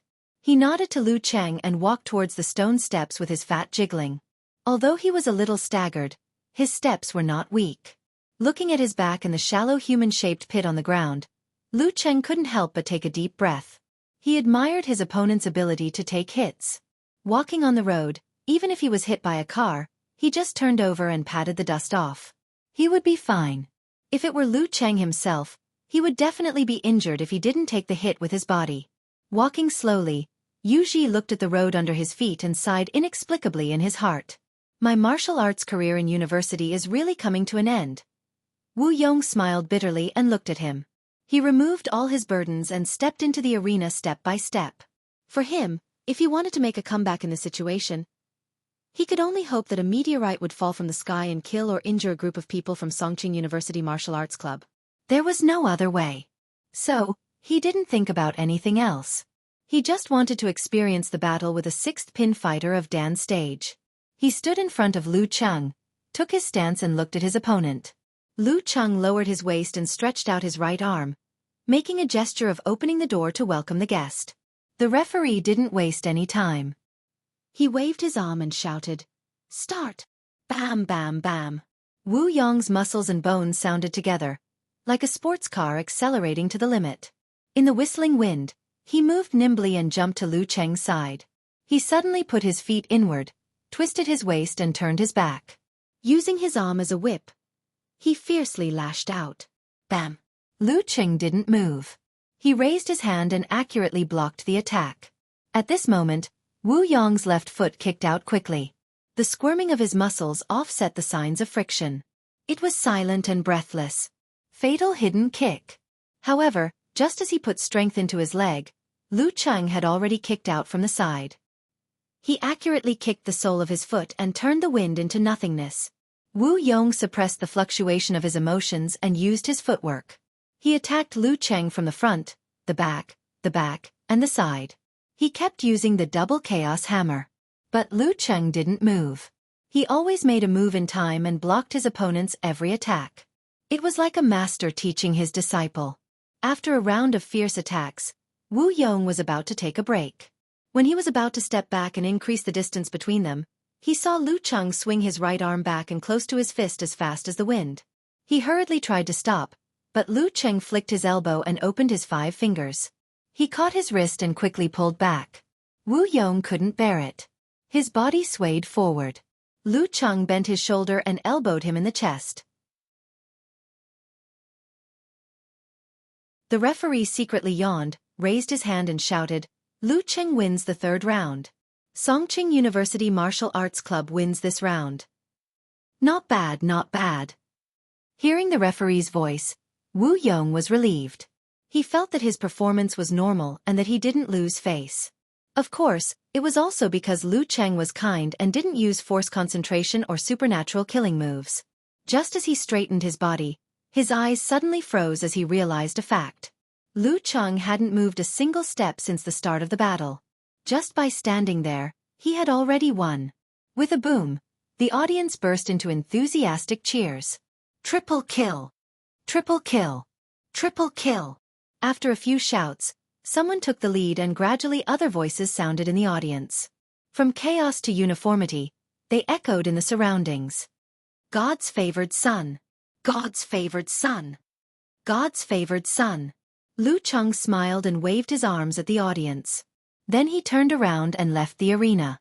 When he returned to the seats of Songqing University Martial Arts Club, his eyes met Yan Zhika's joyful eyes. According to the rules, the one who wins the 1 versus 3 has to treat the whole team to a big meal. Kai Zhoming jumped out like a light bulb between the two.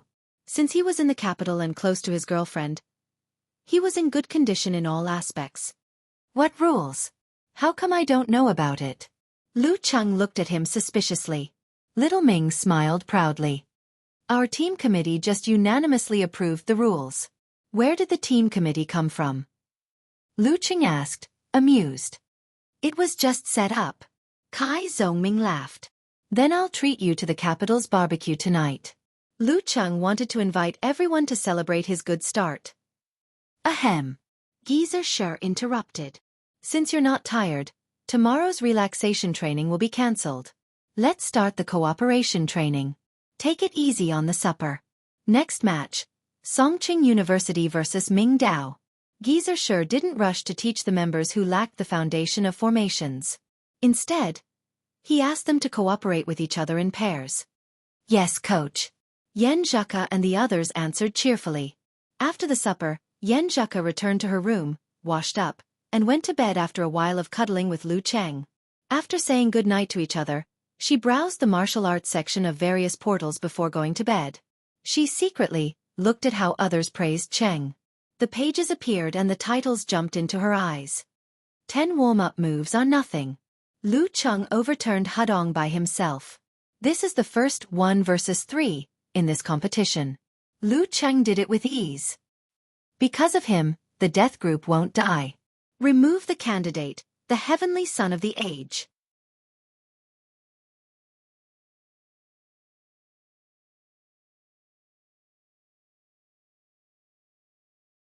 Chapter 371. Apart from the news, there was also a craze on Weibo. Many people tagged the famous martial artist, all-knowing man in ganghood, : What do you want to say? Come, let's take a look. Smirk. Waiting for your comments on Lu Cheng's performance. In this trend, all-knowing man in ganghood once again posted a long Weibo. What do I want to say? What do I want to say? In the long Weibo post in December last year, I wrote very clearly that Lu Cheng is expected to advance from a weak 6th pin to a normal 6th pin by April this year because he has mastered more unique skills and rich combat experience. Am I not right? Was it not within my expectations? Is he now directly at the inhuman stage? At that time, the reason why I said that his status as the heavenly son of the age still needs to be observed was because his rapid improvement benefited from the benefits of the 2 awakenings of his supernatural ability. He was not like Ren Li and Peng Liyun, who walked step by step on the martial path. This difference to a large extent will determine the different paths of their development. Everyone has eyes and can see that Peng Liyun's improvement in strength in the past year has not slowed down. Instead, it has accelerated. Ren Li is the same. Although she is not as fast as Peng Liyun because of her age and the time she has spent practicing martial arts, compared to the past, there is a trend of acceleration. As for Lu Cheng, after losing the benefits, the speed of his improvement has obviously slowed down. 1 year to 7th pin, 4 months to advance from a weak 7th pin to a weak 6th pin. These are all terrifying and rapid improvements. But now, almost 4 months have passed and Lu Cheng has only advanced from a weak 6th pin to a normal 6th pin. Many martial artists who have cultivated to this level can do it. Of course, Lu Cheng's performance in the first battle was at ease. Obviously, he did not use his full strength. What I said was too arbitrary. His combat strength may have reached a strong 6th pin, or even the top 6th pin. But I dare to bet that he has not reached the inhuman stage. Besides, with his slow improvement speed, it will be difficult for him in another year. He will encounter the first bottleneck on the martial arts road. Whether he can overcome it or not, whether he can overcome it in 2 years, will determine whether he is a heavenly son of the age or not. As a rational, neutral, and objective evaluator, I'll put my words here. If Lu Cheng can reach the inhuman stage within this year, I'll remove this title and never use it again. In the face of all-knowing man in Ganghood's decisive words, many of the people who came to join in the fun were influenced. They quietly took screenshots and waited for the day when they could take them out. He had hundreds of thousands of fans, and his daily reposts and comments could reach up to thousands. Just thinking about the income from advertising every month was enough to make people envious. Once he deleted his account, the loss of all-knowing man in Ganghood wouldn't just be a matter of tens of thousands or hundreds of thousands.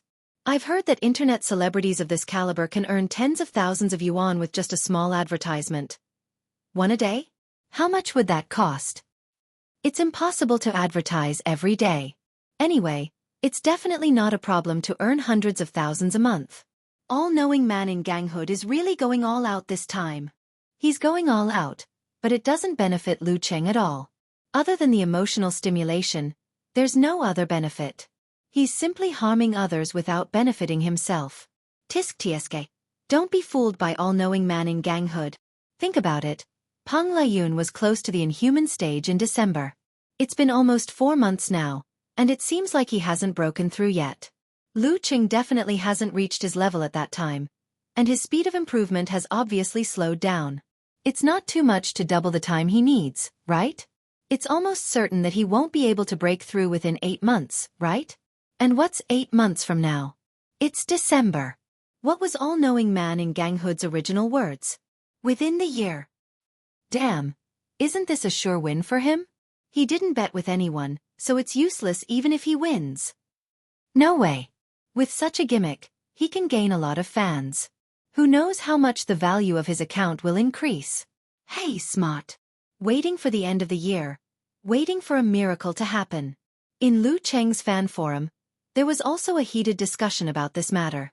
Seeing that there was a betting company, Yan Shaoling reluctantly took out 500 yuan of pocket money and bet on the option of Lu Cheng reaching the inhuman stage within the year, all-knowing man in Ganghood's self-titled account. The odds were 1 to 13.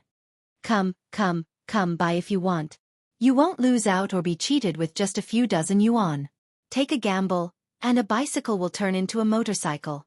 Okamoto's fan had transformed into a gambling addict and was shouting everywhere in the forum. He had bet a month's worth of cigarette money. Lu Cheng woke up on time and got up on time. Putting away the excitement and joy of yesterday's 1 versus 3, he calmed down again and continued his daily morning exercises.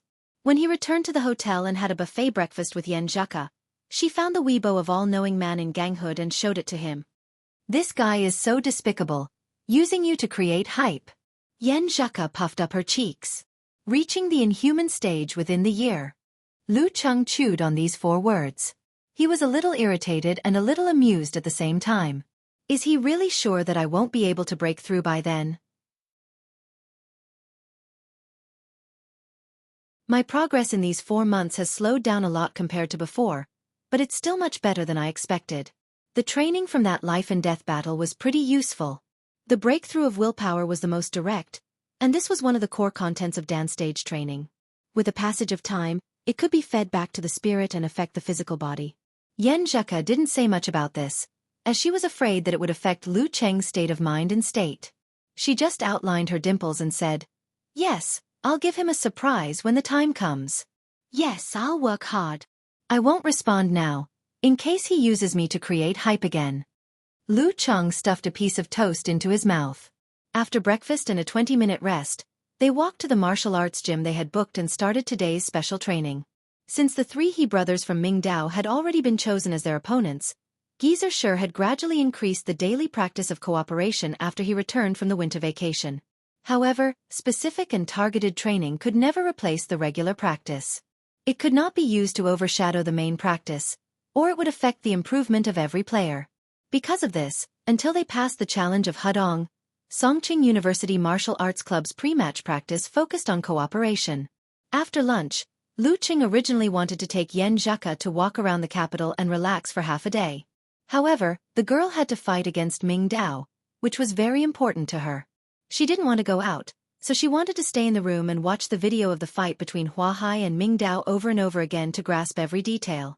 Lu Cheng, of course, took his little fairy's opinion as the most important, so he stayed and thought about it with her. When they were tired and needed to relax, it was inevitable that a single man and a single woman would whisper sweet nothings to each other. Lu Cheng suddenly felt that this was quite good. It was much more interesting than walking around the Forbidden City and watching cherry blossoms. In the girls' dormitory of Capital College, Chiu Hai Lin, with a ponytail and a big forehead, walked quickly to the small dormitory. During this period, she felt that the world around her had become unreal. In class, in the dormitory, and at work in the student union, most of her classmates and teachers were always excitedly discussing the final round of the National University Martial Arts competition, even if 70% or 80% of them didn't pay much attention to the martial arts circle. Chiu Hai Lin didn't feel like she was hallucinating. However, when her classmates and teachers talked about the martial arts competition, they often mentioned a very familiar name. Lu Cheng. This was the name that was mentioned the most frequently, second only to Ran Li and Pang Layun. For Chiu Hai Lin, her high school classmates, the classmates she would occasionally meet during the holidays, were repeatedly mentioned and praised by the people around her and in her daily life. It really made her feel like she was dreaming. During the provincial youth tournament, she watched the match on the spot. Her acquaintances were the kind that knew Lu Cheng. Listening to their discussion and lamenting, she felt that Cheng had become very powerful and was no longer in the same world as them. Apart from that, she didn't feel anything else. When the youth tournament ended and she returned to Xiaofan, the trend had passed. Only her parents and friends would ask if he was her high school classmate, and then they would sigh and lament for a while. In other words, this matter didn't intrude on her daily life. But now her classmates, both familiar and unfamiliar, and the teacher, who used to preach great principles, were all talking about Lu Cheng, a person they didn't know. Even her roommate, Ding Yisun, had almost become a fangirl.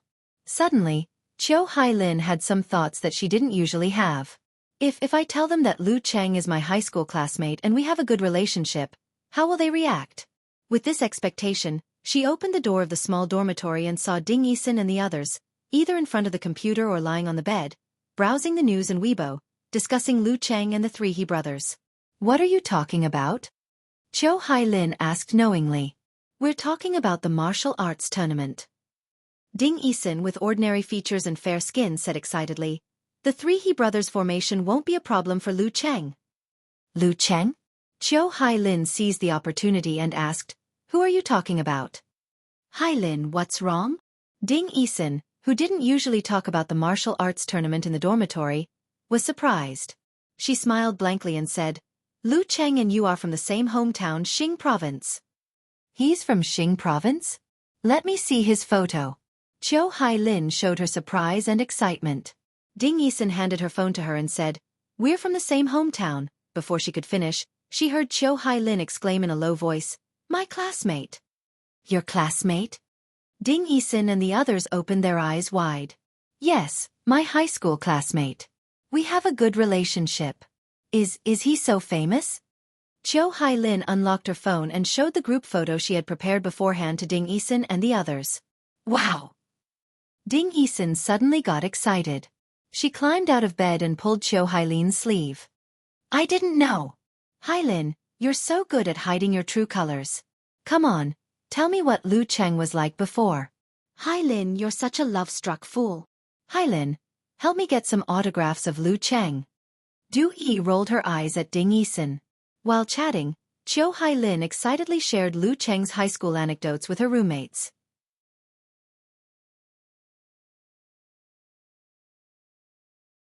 Under their bright eyes, she enjoyed an indescribable satisfaction. When she calmed down a little, she remembered to check the time of Lu Cheng's next match. She planned to watch it when she had time. "Well, it's tomorrow night," Qiu Hailin whispered to herself. Songqing University vs Mingdao.